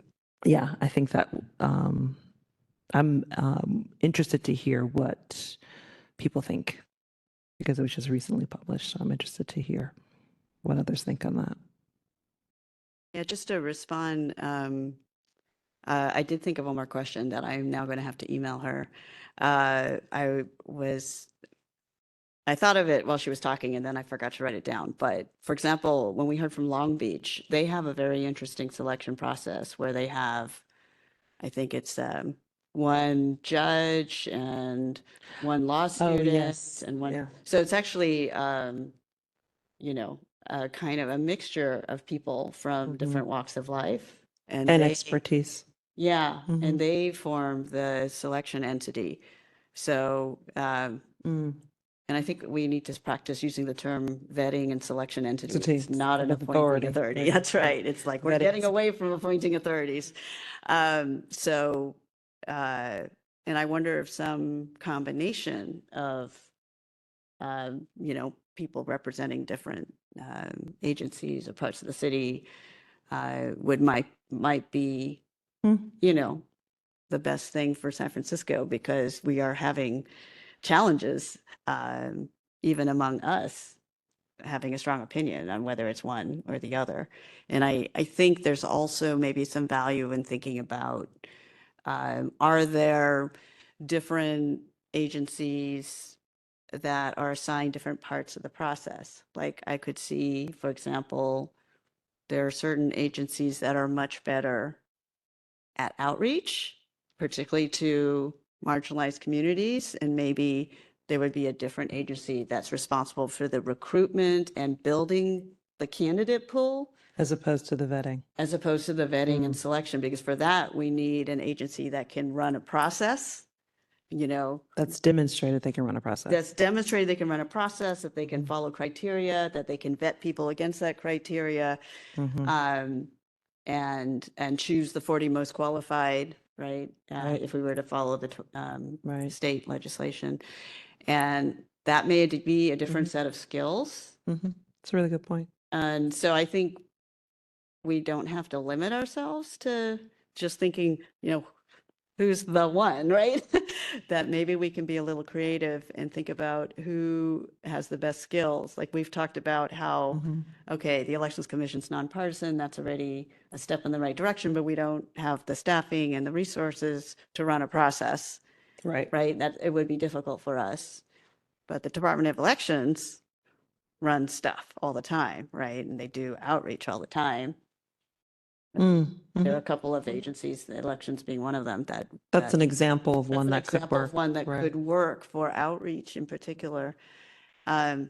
Another thought that I had, this is something that I brought up when Voters Not Politicians approached me about what to do in Michigan. And they said, yeah, we want to copy California, but we don't like your selection process because we don't trust anyone. We don't trust anyone in government. No one. We don't trust anyone to be the selection, to be the vetting group, which is why they have none. Other thing. But that's like they went way on the other end of things. And so, Yeah, there should be some there's vetting some process. middle ground, I think. I like the idea of, I mean, that's innovative. What you're proposing is to think, instead of thinking as we do tend to think in cities, there's one body that needs to do it, having a body split that is, responsibility. or having a split responsibility in the process, I think could be very valuable, as well as Diffusing the remove, responsibility too. right? And also making it more equitable in the sense that you have particularly one group that would be a part of the outreach and doing the outreach and making sure that communities and stating we are making a concerted effort to Build the pool. build the pool in a way that it has not been built, and to make sure that people who traditionally don't participate in these processes participate. And one of the other things, so we had the same problem at the 2010 commission with everyone was pretty educated, right? And in fact, the California State Auditor actually said to us, we were required to look at these different diversity factors, and we really tried. But when you have all these requirements, you end up getting certain kinds of people. I mean, I often described it as applying for Apply for- graduate school, right. right? I mean, writing all these essays, getting letters of recommendation, filling in this very complicated application. I mean, it's no wonder we went from 36,000 to 5,000 immediately when And that's a people felt barrier. like- It's a huge barrier. That's a barrier. Right. Yeah. And so when I was talking to the folks in Michigan about what could they do to encourage people who, didn't have the advantage of a fine education and yet were still, involved in their communities and would be great commissioners. Engaged. Yeah, my suggestion to them was take out the essays. I said, make them videos, right? Because it takes Or make that an option. Yeah, I mean, it takes a certain level of education to feel comfortable writing a set of essays. And I think that's a barrier. And if people can communicate verbally, that's all that's required on the commission, is that you communicate, you listen, you're a good listener, you can listen to the public and the community and understand what they're saying, and that you can work with your fellow commissioners to come to hopefully a consensus, but to come to a decision, right? And and have the critical thinking abilities to provide a rationale for why you're proposing the map look one way versus something else, and be able to communicate and discuss this with your fellow commissioners. It does not require you to write a graduate level essay. And so I felt like that was a barrier that was unnecessary in the California process. And so that was my recommendation to folks in Michigan, if they wanted to broaden the pool, Right. is to not require written essays, to give people the opportunity to do video essays instead, to talk on, anyone can make a video these days and talk about why we should believe they have the ability to be impartial. Right. What are the examples of critical things? I mean, instead of having to write, which I think is a barrier. I mean, How many essays did you have to write? I think we had to write 5. We had to write one each on each of the requirements: ability to be impartial, ability to the critical thinking skills, understanding of California's diversity and demographics. What was the length? And I mean, they weren't long, but they were still essays. Yeah, 5 right? essays, that's a Yeah, lot. I mean, if anything, I think the application limited how long they could be. Right. But the point is, I think there were, and then one about your background and why you wanted to be on the commission, and I don't remember what the other one, but I think there were 5 essays, and then there was an optional 6th one, and of course, because I'm me, I wrote the 6th one too. But my point is that Right. it is something that attracts a certain kind of person. It will feel like a barrier to other people. Right. And people with a certain skill set. I mean, that's just the truth. And I think we do, as a society, have a bias towards people who have education as being more intelligent and being more capable and being more It's not serious. necessarily true. Not everyone, but I think generally that's a bias we have. Absolutely. So we tend to listen to people who have graduate degrees. Yeah.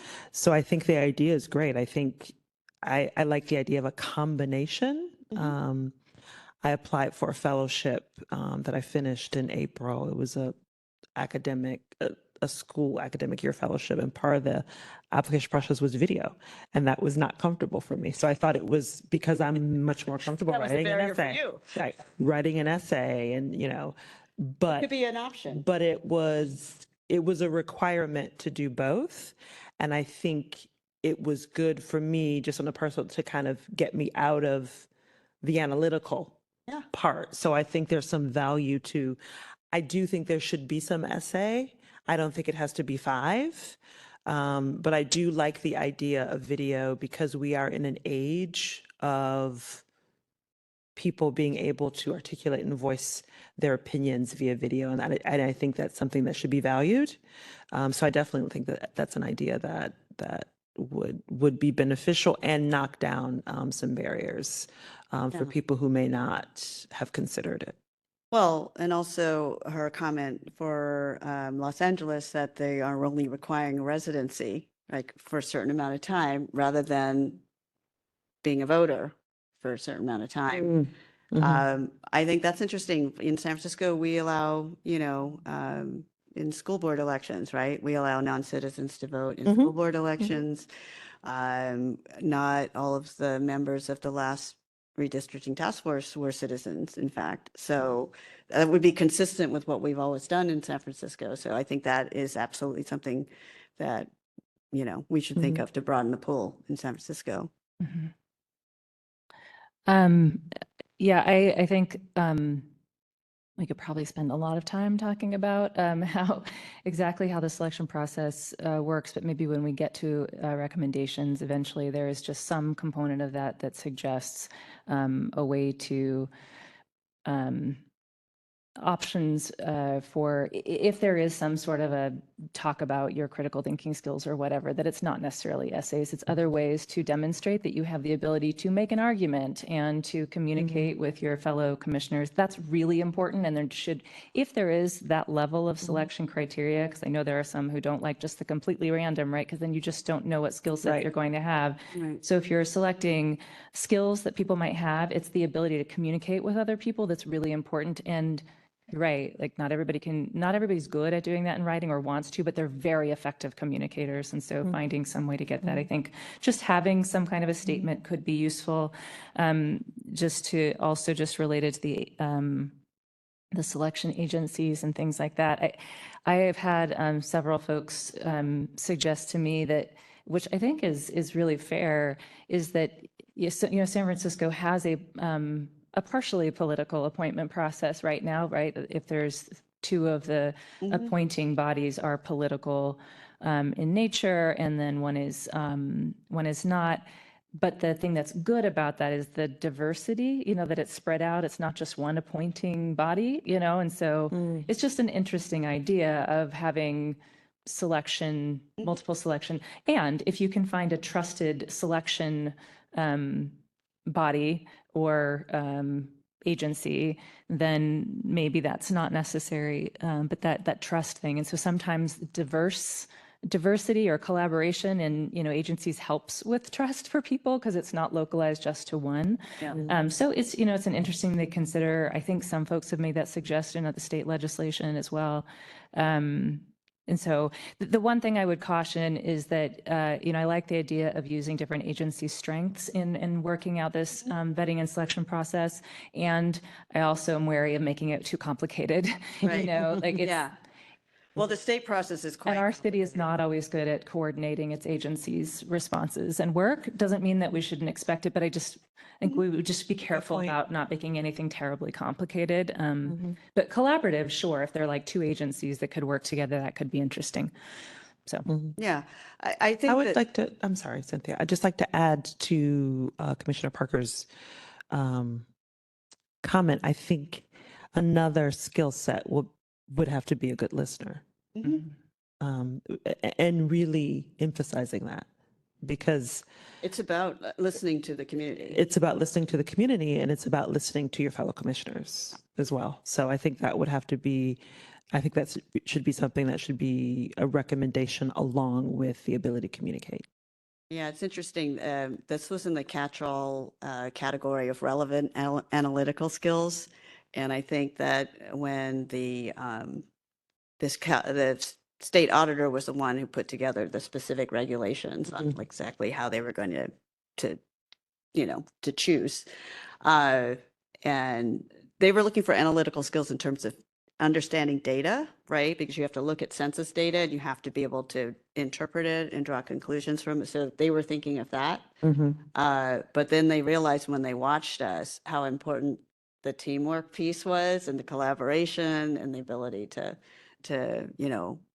listen to each other, to be willing to, the impartiality piece was the willing to change your mind kind of part. But so I noticed when they started recruiting for the 2020 commission this time, they added the teamwork piece and other stuff to the list of relevant analytical skills, because of course That's key. it actually was very, very important. But the fact that a totally different group of 14 citizens, went through this process 10 years later and had very similar experiences is a little bit like encouraging to me. Mhm. You know, that they face some of the same challenges, came up with some of the same solutions, and of course, not a competition, but they did beat us, and they did get a unanimous decision. Okay, I think that's any other thoughts on this? I wonder if I we would just like to say thank you, Commissioner Dye, for bringing Dr. Sadhwani. That was fantastic and extremely helpful. So thank you. Yeah, and I hope it's helpful to members of the public too, to provide some perspective on this. I wanted to provide a couple of updates. As we've met, we promised to monitor the state legislation while we continue our educational efforts. So both AB 1248 and AB 764 are making their way through Senate committees. They've both been through at least one, and they're on to the next one. I did want to let the public know that the League of Women Voters and I met with President Peskin and Supervisor Melgar last week to answer any questions they had about the Elections Commission's work to date and the state legislation. And we provided all the same information that has been provided to the public, you know, links to all of our past educational sessions and testimony from experts. And they will be working with the city attorney on drafting specific legislation on which the public can provide input during their process. And they're committed to do a community input process to consider all these different possibilities. Any updates from you guys since the last committee meeting? I would say the only update I have is a personal update. Our last fierce committee meeting, I suggested that we stop, we take a pause, and that we get more information from the community, and that we wait to see what happens with the state legislation. I've been on vacation for the past 2.5 weeks from my day job, and so I've had some time to relax and reflect, and I want to move forward.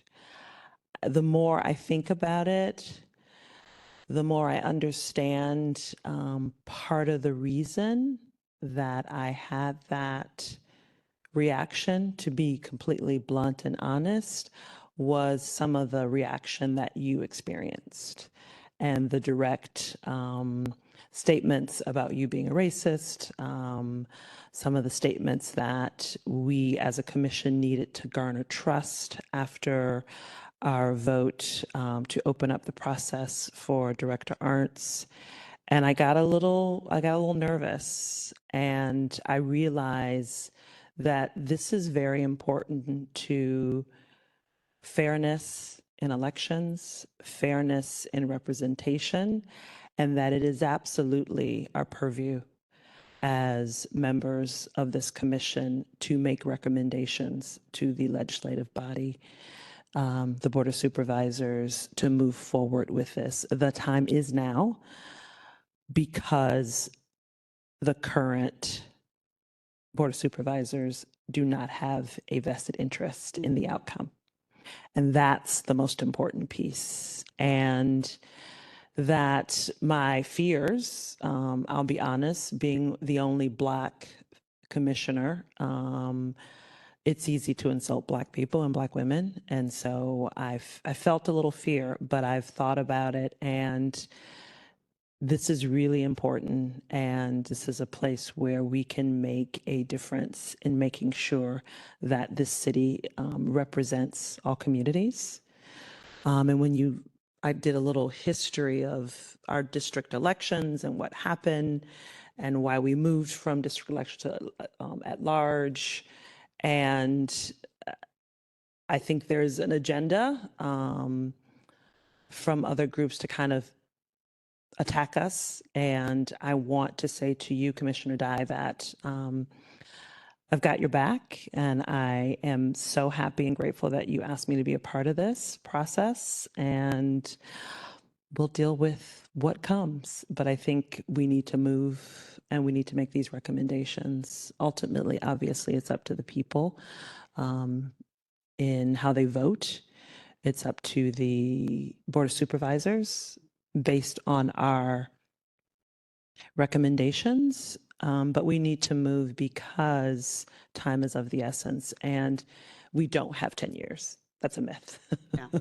We need to put the process in place to have a independent redistricting task force in the future. So I just wanted to publicly state that to you as committee members that I want us to move forward. I want us also to educate the public, to continue to educate the public. And I want us to hear from as many different voices as possible from the public. I don't know how else we can do that. I don't know if we have the authority to put our information in other places so that we get more opinions from the public. There are more people interested, Yeah. and we're hearing from a few. I welcome those voices, but they're a minority. So I'd like to hear more. So I definitely wanted to make that clear, and I hope that makes sense. Thank you. Thank you, Commissioner LaValsey. Any thoughts before we take some, I think we'll take public comment for this item. Yeah, maybe just a question, a couple questions. So Commissioner Dye, when you said that Supervisor or President Peskin and Supervisor Melgar are going to be working with the city attorney to draft legislation, when you met with them, did you let them know that the commission doesn't have recommendations yet? As of yet. And Yeah. so do you know what they're moving forward with? Well, I believe they're going to, look at 1248 and 764. I also recommend that they look at the Long Beach measure DDD as a potentially model legislation. I don't know what their time frame is. We just wanted to make sure that they had enough time to think about it and to plan for a public input, process. We were, we shared that there are some items that I think are probably no-brainers. I don't see San Francisco getting rid of a citizens body, for example. But, for example, this question of a vetting or selection authority is very much an open discussion, which I don't think they know the answer to either. So,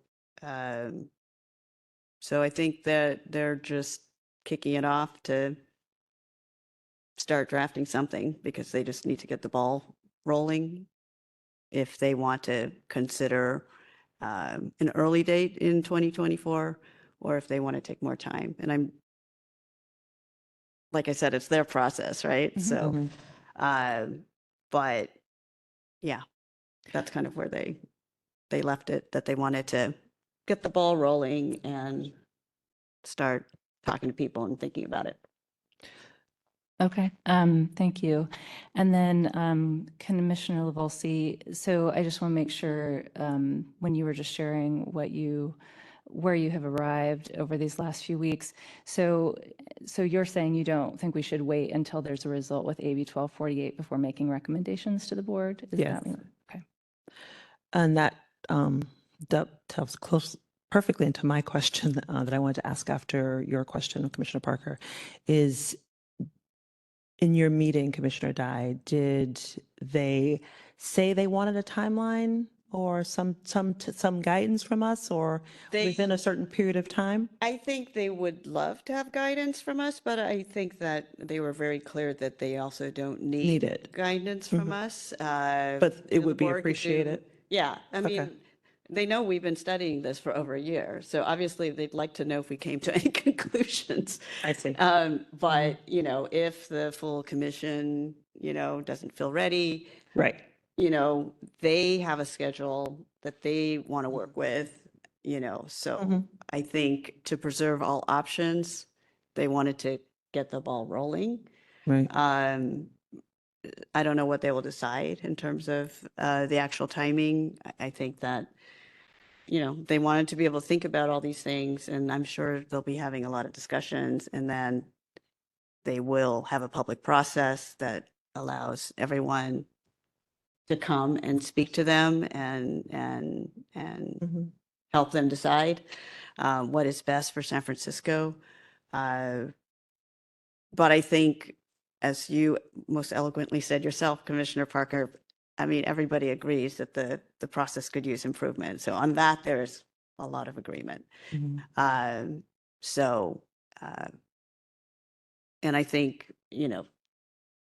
I think this was brought up at our last full Elections Commission meeting.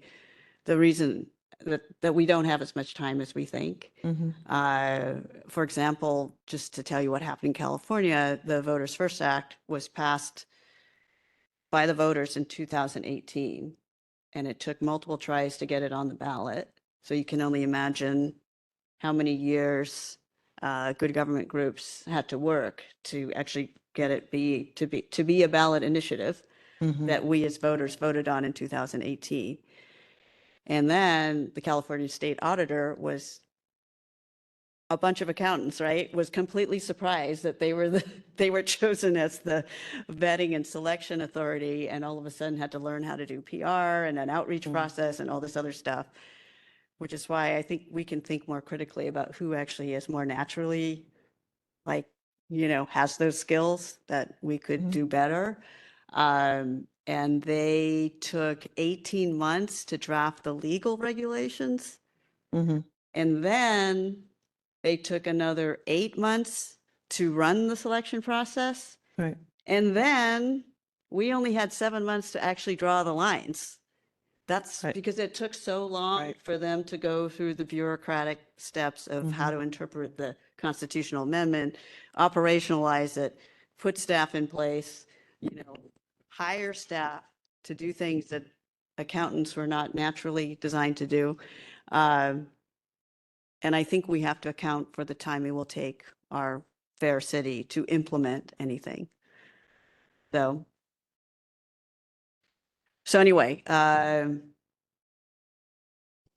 like I said, I think it would be a shame if we didn't feel ready to make recommendations after spending so much time in a pretty methodical process, that a time that has exceeded the length that the redistricting task force did their job at this Right. point.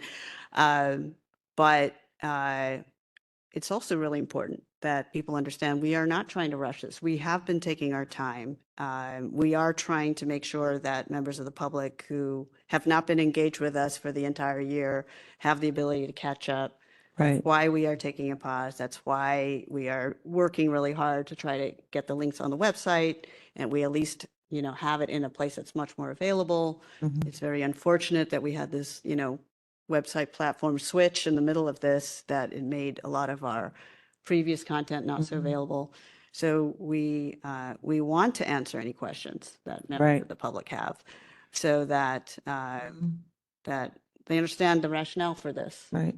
And I think that's really important, that we've done a lot of work. There's a lot of work to do, and that as a body that is a policymaking body, recommendations to the Board of Supervisors on this particular type of regulation is, I think, very much something that we can do.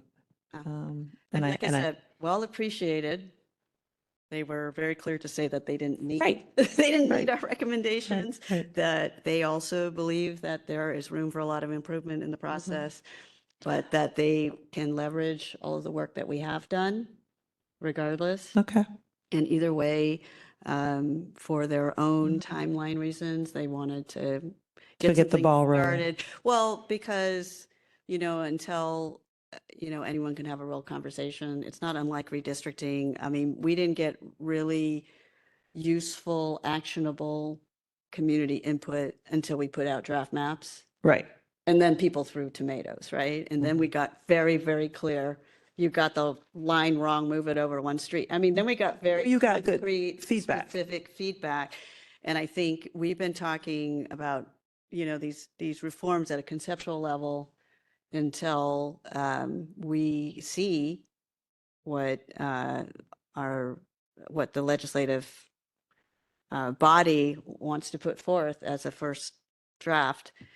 They're not going to get very specific Mhm. responses either. So I think they're trying to do that so that they can start having that conversation. But we will continue to do everything we can to support the public in being able to participate actively in that community input process that they will run.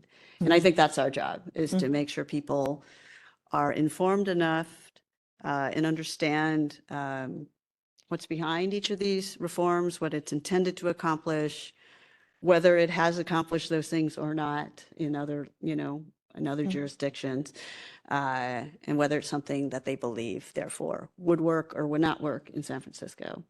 Right. And I think that's the kind of actionable feedback that would be useful to the Board of Supervisors as they try to draft something.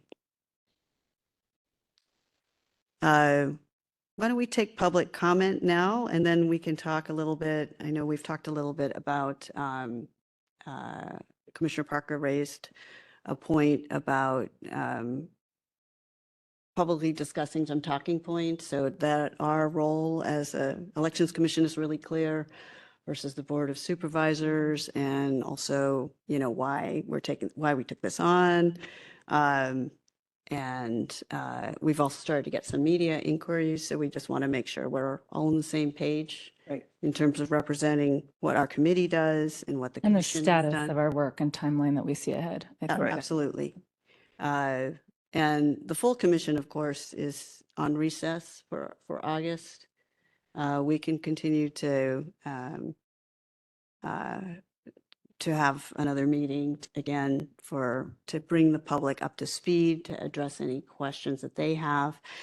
But the full commission won't be able to move on this until September anyway, which I think will work really well, because I know there's more committee meetings at the Senate before it gets to the Senate floor. So the timing might actually work out perfectly in terms of the Senate being done with their piece on or around the time that we will be meeting as a full commission. Right. And I think for us to come up with a timeline that we could reasonably agree upon, and whether the commission as a whole agrees on making a recommendation.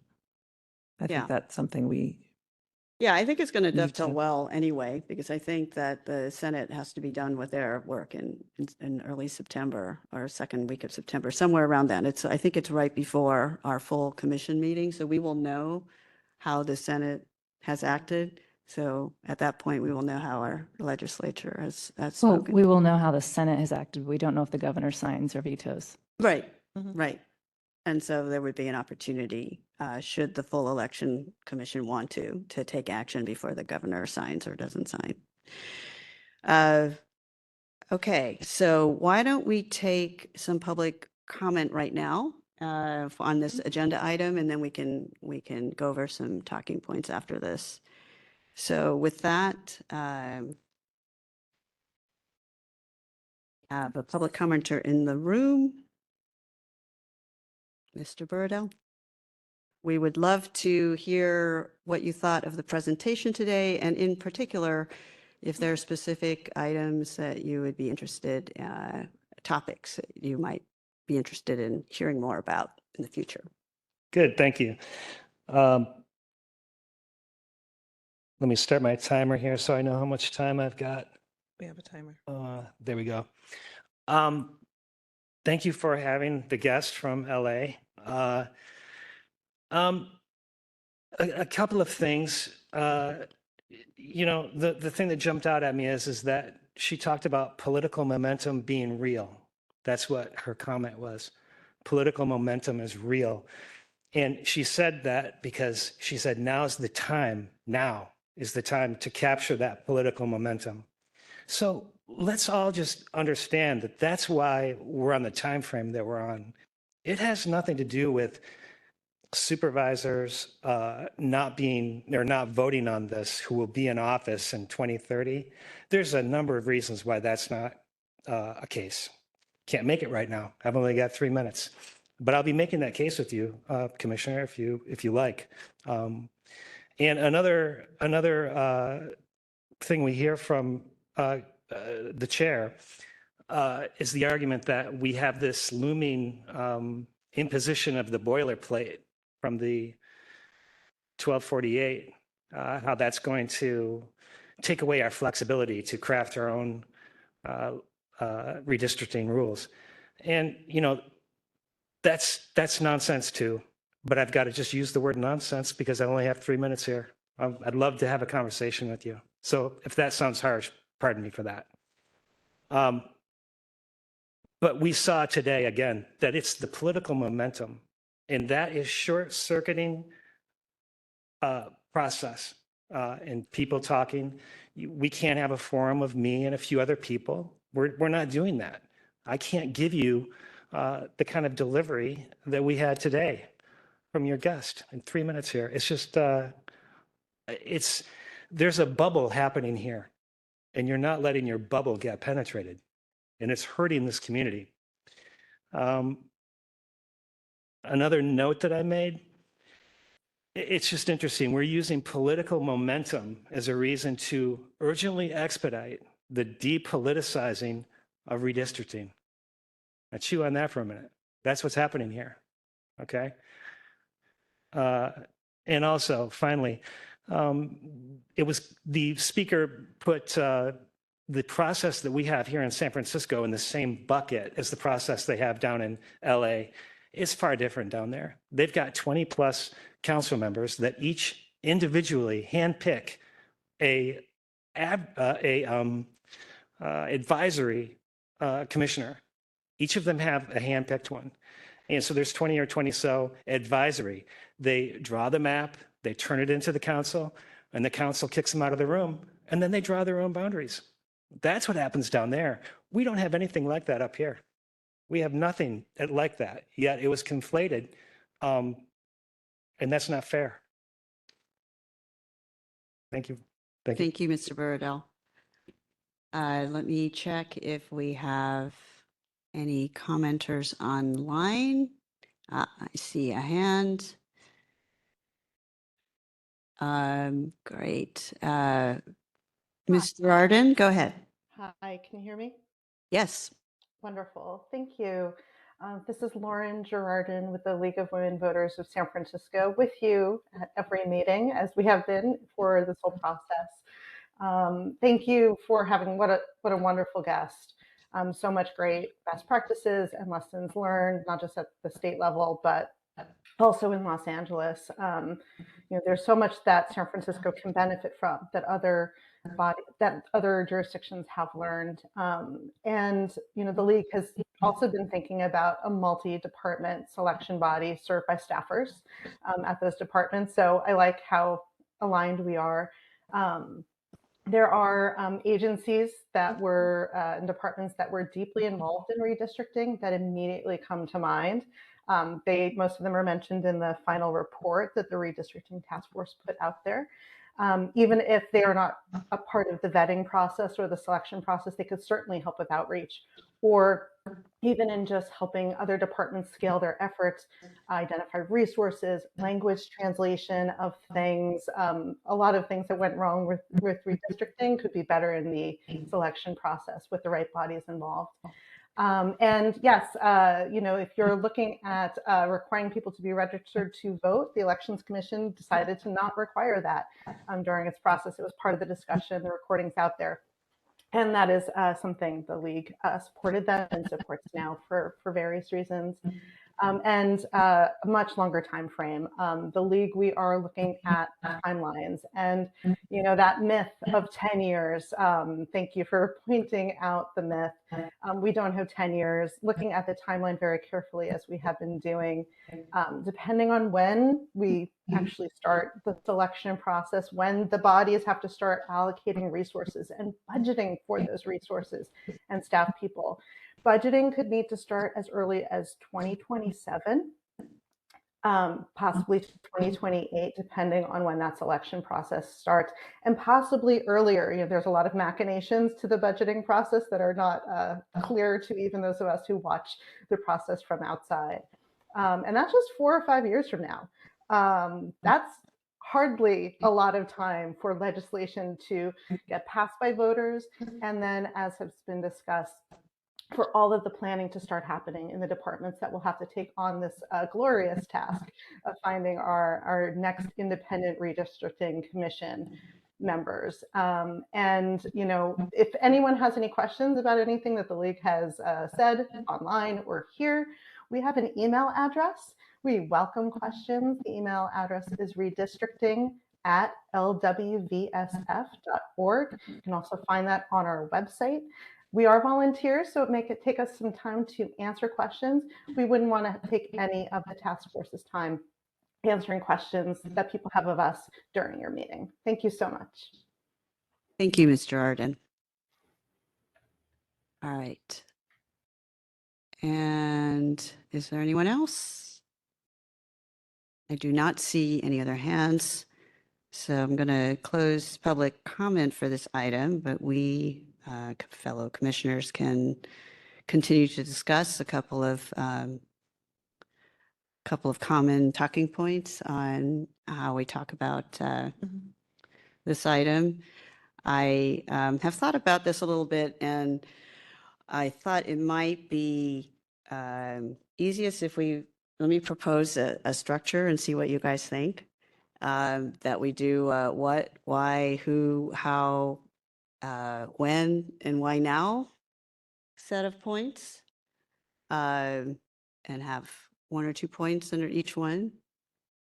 Do you think that would be, I want to keep this simple and hopefully very clear. I like that structure. I like that structure. So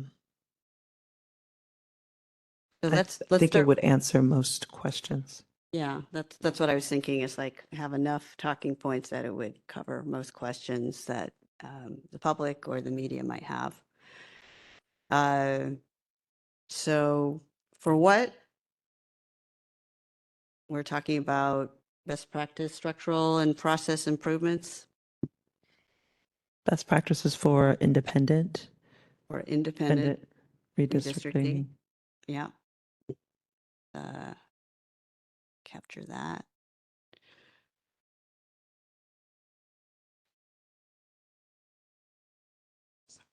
Okay. I was about to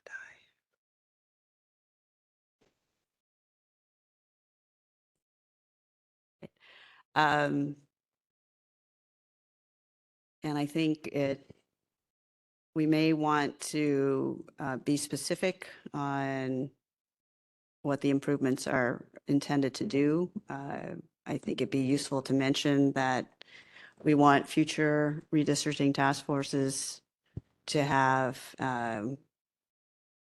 qualified members, representative of the city's demographics, and free of political conflicts of interest.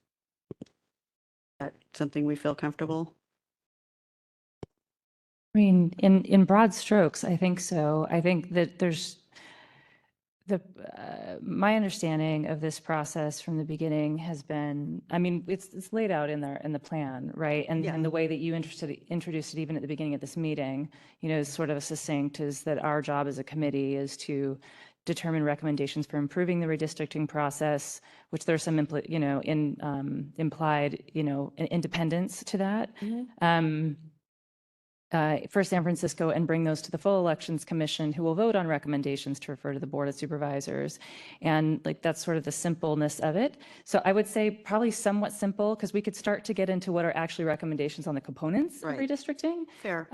Which I think there is a general feeling definitely on our commission, I would feel is fair to say, is we want it to be an independent process. Independent That process. feels fair. And then beyond that, there's, you know, while they might be very straightforward, and we probably will all agree on that, on some of those anyway, you know, probably not getting into recommendations in the description of I the. agree. All right. So we're good with independent.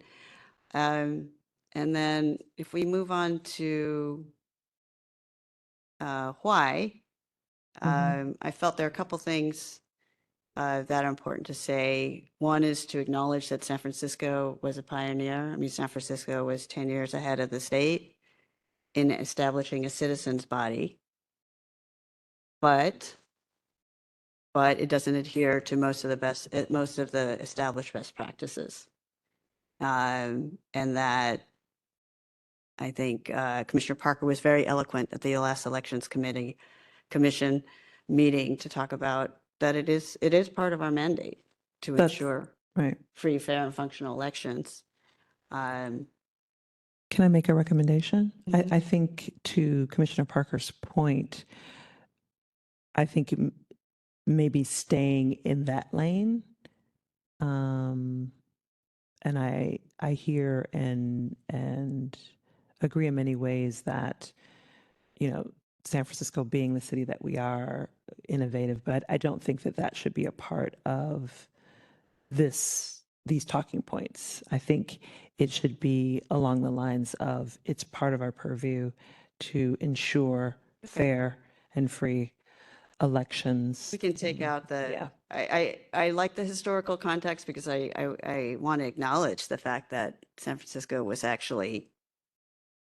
not LA. It does have a citizens body. But it's not necessary. So if we wanted to be briefer, I think stating that as part of our mandate, that we believe fair representation is not possible without fair districts that are inclusive of everyone. Mm-hmm. But that's part of the free and fair part of our mandate. And the other thing under why. And well, actually, I would just say the general, I think redistricting, including our San Francisco redistricting task force, the mandate was to get to one person, one vote. Like even simply saying something like that, you know, it's simple. It kind of encapsulates. I agree. You know, it's not controversial. I think not in San Francisco, right? That we want one person to have one vote in the city. And that is why we think it is relevant to the Elections Commission's purview to come up with some recommendations on best practices. Okay.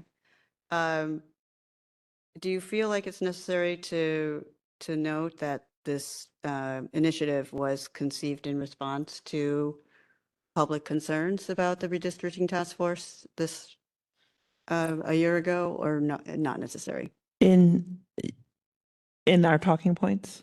Yeah, because it's not like we just decided to do this one day. It was actually because the public came to us and said, do something. Go ahead. Yeah. Okay.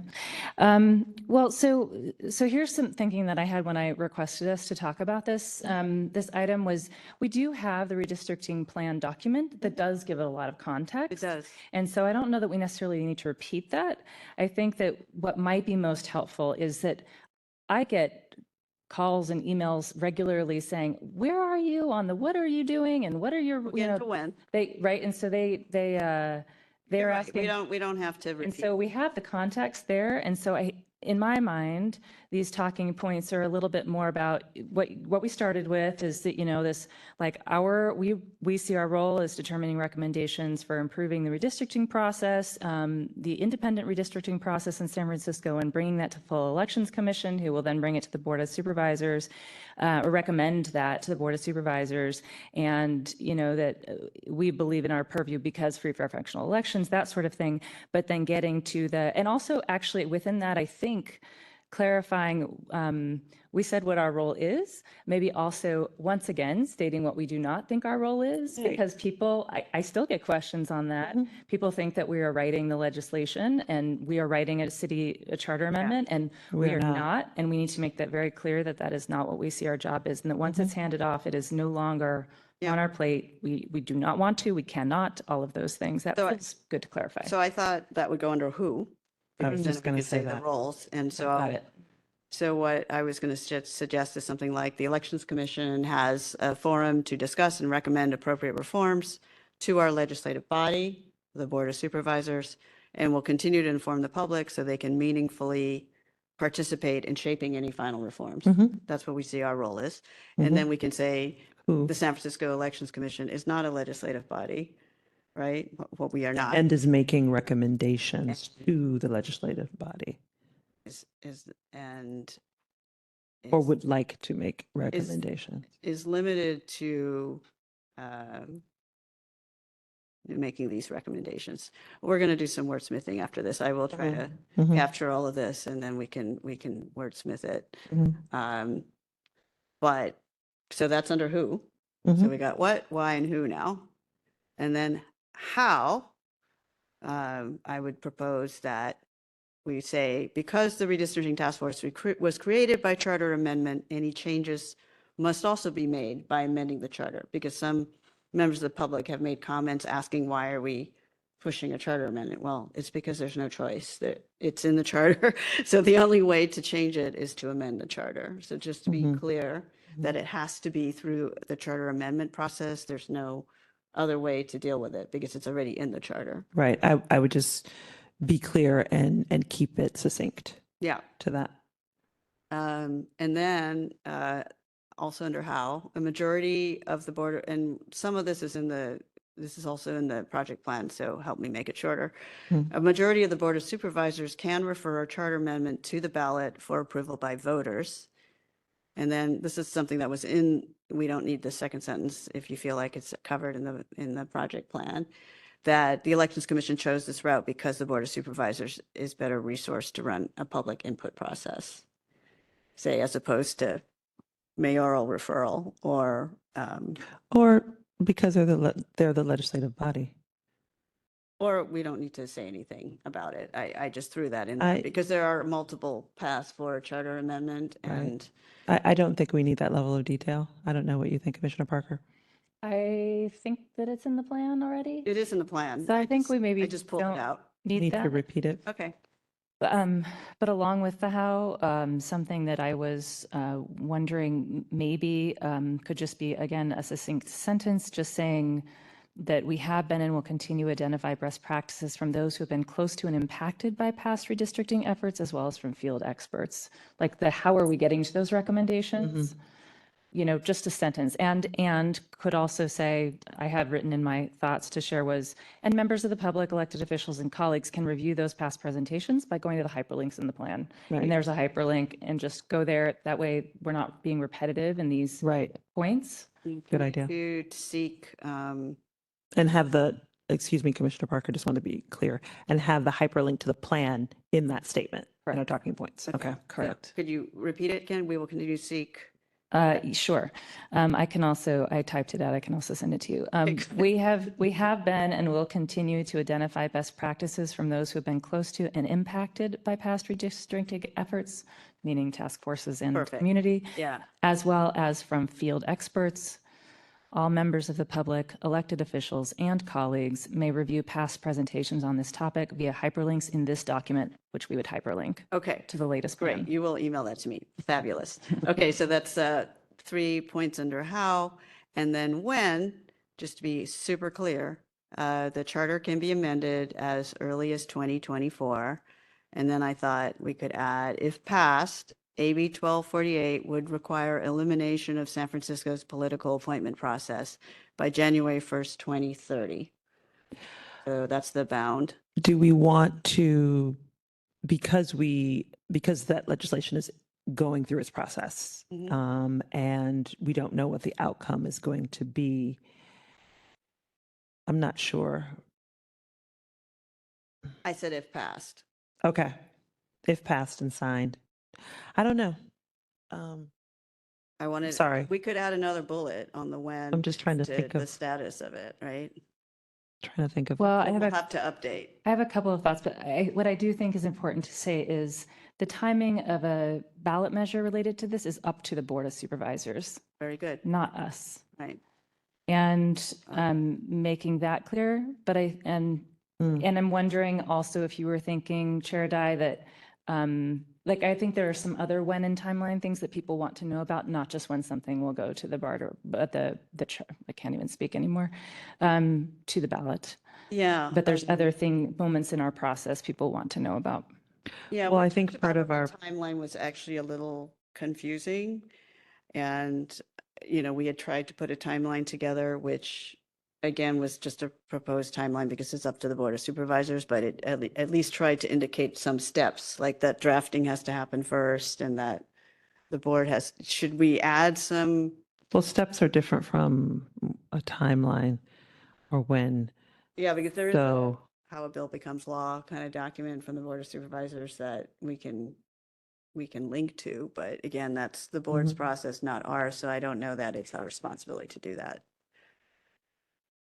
So I think that is, we could put that, but I think that the important message there is that's up to the Board of Supervisors, you know, and I think we were talking about putting the timeline in the appendix to make it clear, like, that's not our timeline, that the board is going to do that.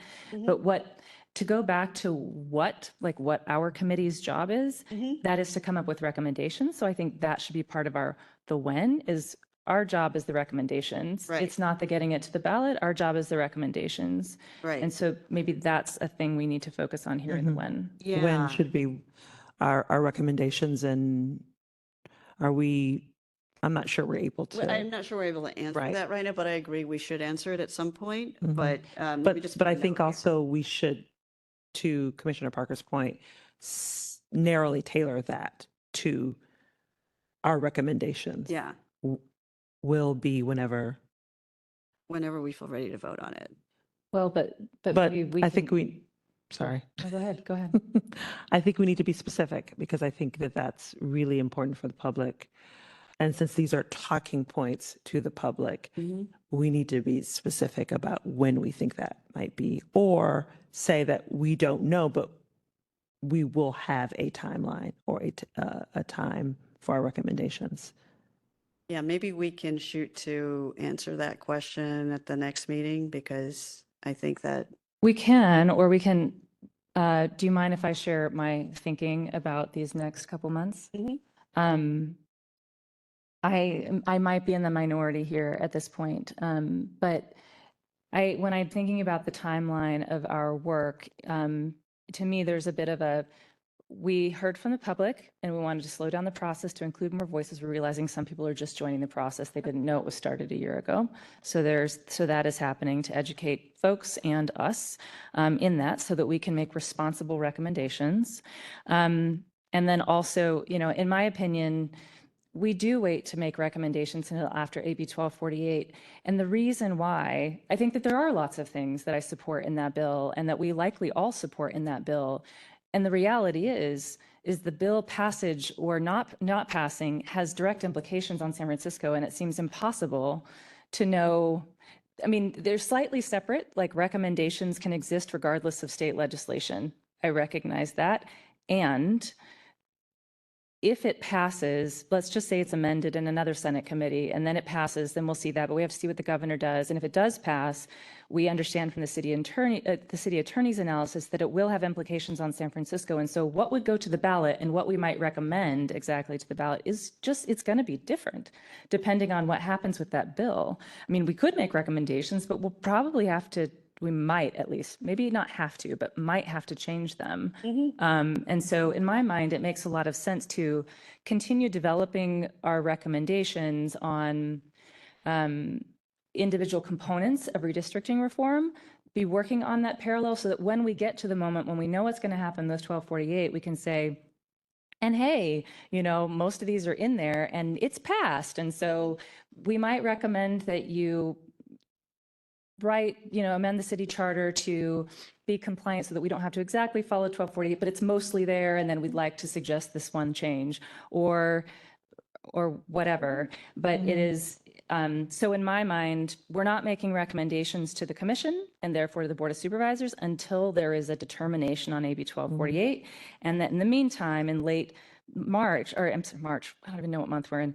So in late August, that we would have another meeting and start to walk through every component, right? And that we talked about this and, you know, just going through kind of issue by issue. Here's the component. Here are some ways to think about it. Here's how past redistricting task forces in San Francisco have thought about it. Here's some other presentations we've heard, similar to this chart that Commissioner Dye has already developed, but a little easier to understand and read and to discuss, and that we take public comment on each of those items as we go through so that we're like, oh, everybody's in agreement on X, Y, and Z. Right. We are not in agreement on these. And so at least we've identified where there's not agreement and we can work on those. And then the next time we meet is after we know what actually happens with the bill so we can make a final rec. That's my thinking on the next couple months. So but- a couple of thoughts. I don't think we're really that far apart because I think the timing is going to end up working out anyway. I think that Commissioner Parker suggested this, and this will be for the next agenda item on agenda items for future meetings, but the idea of walking through, you know, with the public one by one on the major reforms, I think that is worth doing. I think it's helpful review for those who've been following along and for those who are new to the process. It will help them understand what is the thinking behind each of these reforms, what is its intent, has it accomplished that intent in other jurisdictions, you know, what would it look like in San Francisco? So to give people a chance to slowly walk through each major set of recommendations and what the major reforms and what the intent behind it was.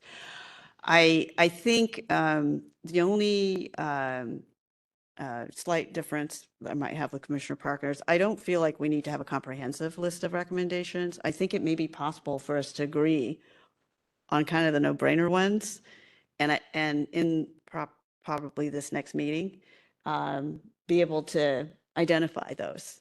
There's some that everybody agreed on. Like, for example, in the last meeting, all the redistricting task force members and the good government panel agreed on having a stipend, right? And then again, broad strokes. We don't have to decide what it should be. That's up to the Board of Supervisors, but being able to say that we got no pushback on this, that everybody agreed on a stipend, and that's something that we could recommend. I think it's okay if we do a partial list, you know, and kind of go, right, as we, you know, because there are some that are certainly deserve more study, and clearly the choice of the structure of a vetting or selection authority is something that we may actually decide we don't know what the answer is. We're going to maybe make some general recommendations, like maybe it should be split responsibility for different phases of the process. We have some thoughts on possibilities, but hey, you Board of Supervisors, you need to take public input and figure this part out, right? I think actually it's completely reasonable that we don't recommend on certain things because we honestly don't have a strong opinion on it or don't feel like there's a critical mass of strong feeling that we want to push that forward, right? And there are probably some that are in between. Right. I agree with both of you, and I feel it's okay to have a partial list, to have some things that we agree on.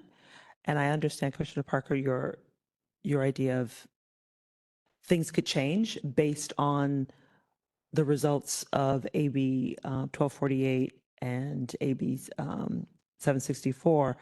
However, I also think we can make recommendations, make those public, have the public know what our recommendations are, and that we could update them and amend them based on the results of AB 1248, AB 760. So I think it's okay to move forward with recommendations based on the year and a half of, or the year of information gathering, listening to the public, informing our colleagues, hearing from our colleagues. I think we can have a partial recommendation list. As Commissioner Parker said, the Board of Supervisors has decided that they're going to move forward. So they aren't necessarily waiting for this legislation to have an end game per se. They're moving forward. So I don't think we would be in a situation of not doing, well, that's not the word I want to use. I think we would be in a situation where we have those recommendations there. And just because they're out there doesn't mean they can't be adjusted, updated. And I think if we have those recommendations before the final results of the legislation, we can come back and say, this is what we thought, here's what the legislation is or isn't, and therefore these are our updates at this time. I think that's okay. And I think we are all saying the same thing, but in our different ways. So, so I think what we should say is that we'll have another meeting in August to kind of walk through things. I think we're actually pretty agreed on that. With moving toward coming up with a set of recommendations, which may not be complete, right? And that has to have the approval of Yeah, that the we entire have, that election might, commission. elevate some reforms that we believe there's broad agreement on, so that we can spend more time engaging with the public and providing more expert testimony if necessary, or just more discussion about the pieces that are Not clear. not as clear, right? Because I think it would be helpful, because otherwise it's a lot, right? If we can identify the stuff that, okay, everybody said yes to this, like, let's not beat a dead horse and continue to discuss it. And let's move on to stuff that, like the vetting authority, that really deserves more discussion, and that we can acknowledge we may not even be able to come to a conclusion on. Because I think that may be true, and I think that's okay. You both might remember in the last Elections Commission meeting, I actually had a similar perspective that we may not have agreement and, recommendation on every item. So I do agree with that. And that part, and like I said, part of my thinking was if we were to meet and start to walk through those, we could identify those. Yep. We can see how it, if we were to say we are going to start walking through and begin to narrow, where we need to do further exploration to make recommendations, that I'm comfortable with, because I do think that's where we'll land. Yep. But I do think that the assembly bills are a big piece of having any final recommendations. So they could be forward, preliminary. So, Yeah. Anyway. Okay, I'll work on some word thing here. May I say something? I think we as a commission need to have further discussion, because there's not a consensus, and that's fine. But I think we are in the process of developing these talking points, and they need to be something that we agree with. And so if Commissioner Parker feels we need to develop that piece of when better, then we can spend part of our next meeting in August doing that. Yeah, I think that's before reasonable. we. I mean, we've agreed on everything else, so if it's just one bullet point, I'm sure we can work that out. And it may be more obvious after we have that meeting too, where we are. It may be. I mean, like what I'm comfortable with is saying we are going to meet in August to start to make our way towards those recommendations. Like I'm comfortable with that. I can't say that I would know for sure, think that we have recommendations. I don't know if any of us can say we would for sure have recommendations after that meeting. To me, there's an acknowledgement that there will be implications. Like, it's important to acknowledge, for us as a committee, it is important to acknowledge there may be, whatever happens with those bills will have implications on San Francisco, and we want to make sure we're considering that in our final recommendations. That, I think, is a fair point. I think that's right. excellent I think point. that we can agree That's a on fair that. point, absolutely. And that, I do think that affects final recommendations for sure. It's hard to debate that. So Yeah, anyway, no, so that timeline, if we can agree on that I think we can. and be clear about the other timeline with a charter amendment, like that is in the Board of Supervisors court. That is not Right. ours. Our job simply as a committee is to make recommendations. So Okay. I think I I've agree. captured it. Mhm. And I think we actually have agreement, which is great. Like I said, I'll try to wordsmith it a little bit more, but I think I've got the gist of it.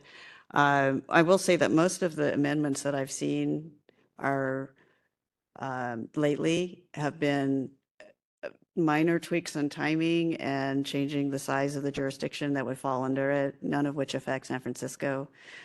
The big changes they actually made early, which was on the structure of the commission and moving the randomization to the first 8.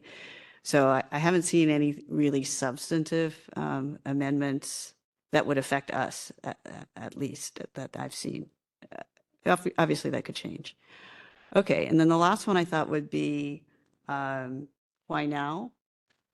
And I think Commissioner Lavolsi's point that none of the current Board of Supervisors will be up for reelection in the next redistricting cycle. So there is this idea of having a clean Impartiality. slate, that nobody who would vote on this would have a vested interest in the outcome at this point. I actually, we've talked about that before, but I just want to, I understand all the different arguments on timing. Like I find myself on various sides of them at different times. It's like, well, it's fresh in people's mind, and so we're able to capture people's, the freshness. It's also really raw for some people. So the flip side of that is also true. And this idea of, people not having a vested interest. While I see theoretically that is true, we also have a current supervisor who already sat in office and then was reelected. And last time we had another supervisor who just left office and went to get reelected. So it's not entirely true. not So I'm sure. not sure that I'm that's not- necessarily the best A argument. lot of people who could pull that off. Maybe, but it's happened twice in the last several years. So I don't know that that's necessarily the best argument because it has happened and it could totally happen again during the next It redistricting is cycle. theoretically but- possible. Yeah, in here. I agree with you, but I also would like to say that that is a unique situation. And as the speaker from the, her name escapes me, from the League of Voters talked about, Gerardin, yeah. Ms. Tirado, the time, it's also about making sure that we have everything we need so that when redistricting happens, Yeah. I think we that's are actually the in, more compelling. we are in a good is the- place. That's, I mean, from my perspective. So let me try this wording and see if it captures that. I said, why now? We can leverage the public's recent experience with redistricting, regardless of whether it was raw or fresh. It is recent. To consider community input for reforms to allow adequate time for planning and implementation of the new process. So Okay. the point is, we don't want to do this when people are not engaged and they have no input, right? So part of the reason to do it while it's fresh is that people remember it, right? And they Well- had thoughts about it and they might share them with us or with the board, and therefore be part of shaping what the new process should look like. But of the other pieces, I think the that timing- it needs to be more succinct in the sense that we're talking about making sure that the next redistricting task force has everything it needs to create a fair process. so maybe I should separate this point. Because I think that's, The community input point is separate about the time right. to make sure the next one's Right. successful, And right? I just want to add one more point. I think it's important to say that when you're talking about why now, because the argument has been that we have plenty of time. Right. Yeah. The well, I mean, important thing when it comes to our purview is fair and free elections. That takes time. That takes time to develop a process that will, as you said, allow public engagement, allow us to put the resources, the mechanisms, things in place to make it that. I think that's really important to say from my perspective. we'll be prepared to run a fair process. Okay, so I want to separate out the planning and implementation and tie that to the next redistricting task force ability to be successful and run a fair process. I do think that the fact that people just went through a redistricting cycle and have been educated about it and have perspectives about it that they would want to share with the Board of Supervisors. I do think that's an important point because, you know, by 2025, the people who were involved in this process may not, be around to share their perspectives, and other people may have to be educated from the beginning on what is redistricting again. Good point. And so I do think if we want this to be a process that is built with community engagement, that has the public's input on who should the vetting body should be, that you need people who know enough about it to have an opinion. And the concern with waiting till the mid-decade is that, the people who went through this last process and were engaged and are coming to give public input may not be around. And so if you want community input, I think you need to do it when people are engaged. And so I think that's part of the freshness argument, right? I think that, it's possible that they wouldn't be here. But I think maybe a way to, again, sort of acknowledge that we have heard a wide range of input about this. Maybe it's just acknowledging that the experience ranges from positive to negative, whatever it is, whatever your experience is. That's that why I we said want recent to- experience. I did not put a positive or negative. I just Right, said but recent maybe it's the experience. range of recent experience. Maybe that's the way to describe and acknowledge that people have had varying experiences. Some people were comfortable with it. Some people really didn't like it. Some people felt represented, others didn't. And so maybe it's just the range of experience as a way to just acknowledge what we have Okay, been hearing fair. from people. Right. Yeah, I was trying to be neutral. I agree. I think we don't, I think it's, Commissioner Parker, excuse me, Commissioner Dye, I think it's getting a little bit into the weeds about who will be here, who won't be here. That's something we can't determine. Something could happen with us as far as being here. So that's not really, I think, as relevant as the experience. And the experience is why we're here. Yeah. Okay. So we got one point that's really about the fact that the public has had a range of experiences with recent redistricting and can therefore engage in providing input. A second point about allowing adequate time to, operationalize a new redistricting task force to make sure that they are prepared to run a fair process. And then I'm happy to take, edits. Like I said, I will try to draft this and then we can tweak it as needed. But I do think that the situation that you're talking about, that there are unique individuals that were able to pull this off in terms of actually having a vested interest. But if you're comfortable with under normal circumstances, none of the current Board of Supervisors will be up for reelection in the next redistricting cycle. It is a uniquely clean time to do reform. I hear you, but I still think that that's something I think we should stay away from. One, it's a unique experience.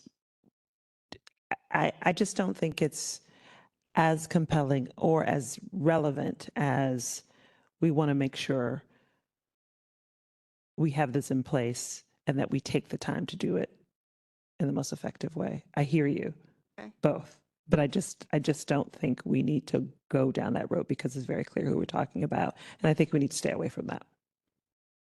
So are you saying that I want to make sure I'm clear. Do you want me to not say anything about the fact that it's, in fact, average mayor morals, would be unlikely to have a vested interest in this next process?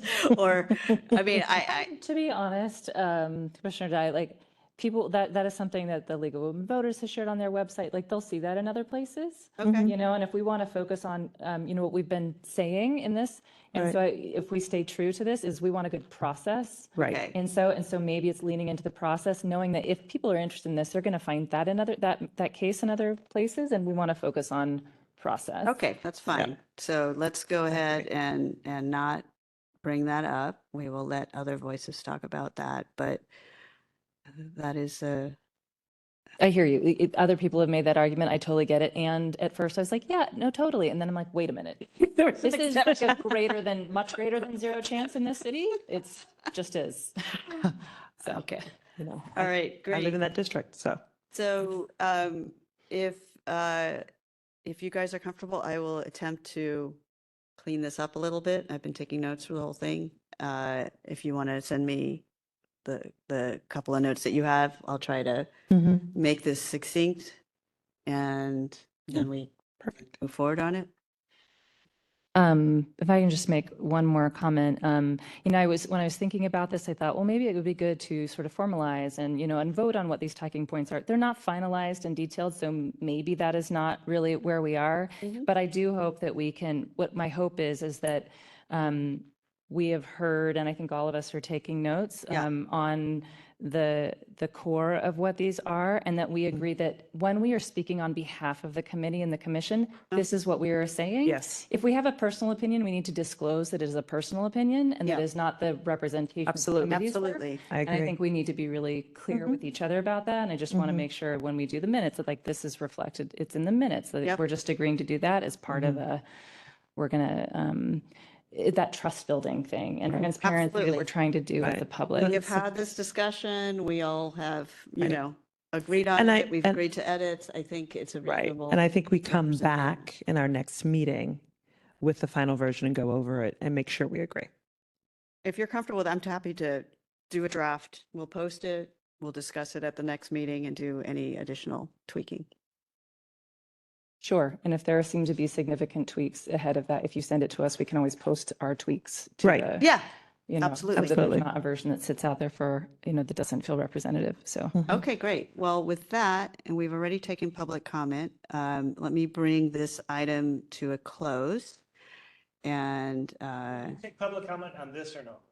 no, we already took public comment on this item. So You can email us. yeah, I mean, feel free. Okay, so we're moving to agenda Thank you. item 5, which I think is, stick around, actually, Mr. Burdell. It's agenda items for future meetings. If you have a public comment, we would love any thoughts. Discussion and possible action regarding items for future agendas. So I just want to say, I think we have agreement. We're going to do a walkthrough in second half of August. So again, for the benefit of members of the public who've joined us early, who joined us late, it's going to be a review for some, but to walk through each major reform and make sure everyone understands the rationale, what the intent was, and pros and cons. And I think it'll be very helpful for everyone to kind of go through that together. And as part of that, we'll have some discussion on whether we can winnow it to the ones that are more controversial and then focus on that. So with that, let me open it to public comment because I think that will take all of our time at that next meeting, and see if any members of the public would like to suggest other agenda items for future meetings, topics you'd like us to cover. We welcome any thoughts on that. Or not. Or not, or you can call it a night. You've been here with us all evening. You can call it a night as well. Or you can think on it and email us too. All right, great. I appreciate it. Let me just. Thank you. Thank you, Mr. Burdell. Let's see if we have, let me just double check and see if we have anyone raising their hands. I don't see any hands raised. Okay, I'm going to close public comment for this last item. And we are adjourned and the time is 8:58. Thank you all. And with that, let me turn off the recording.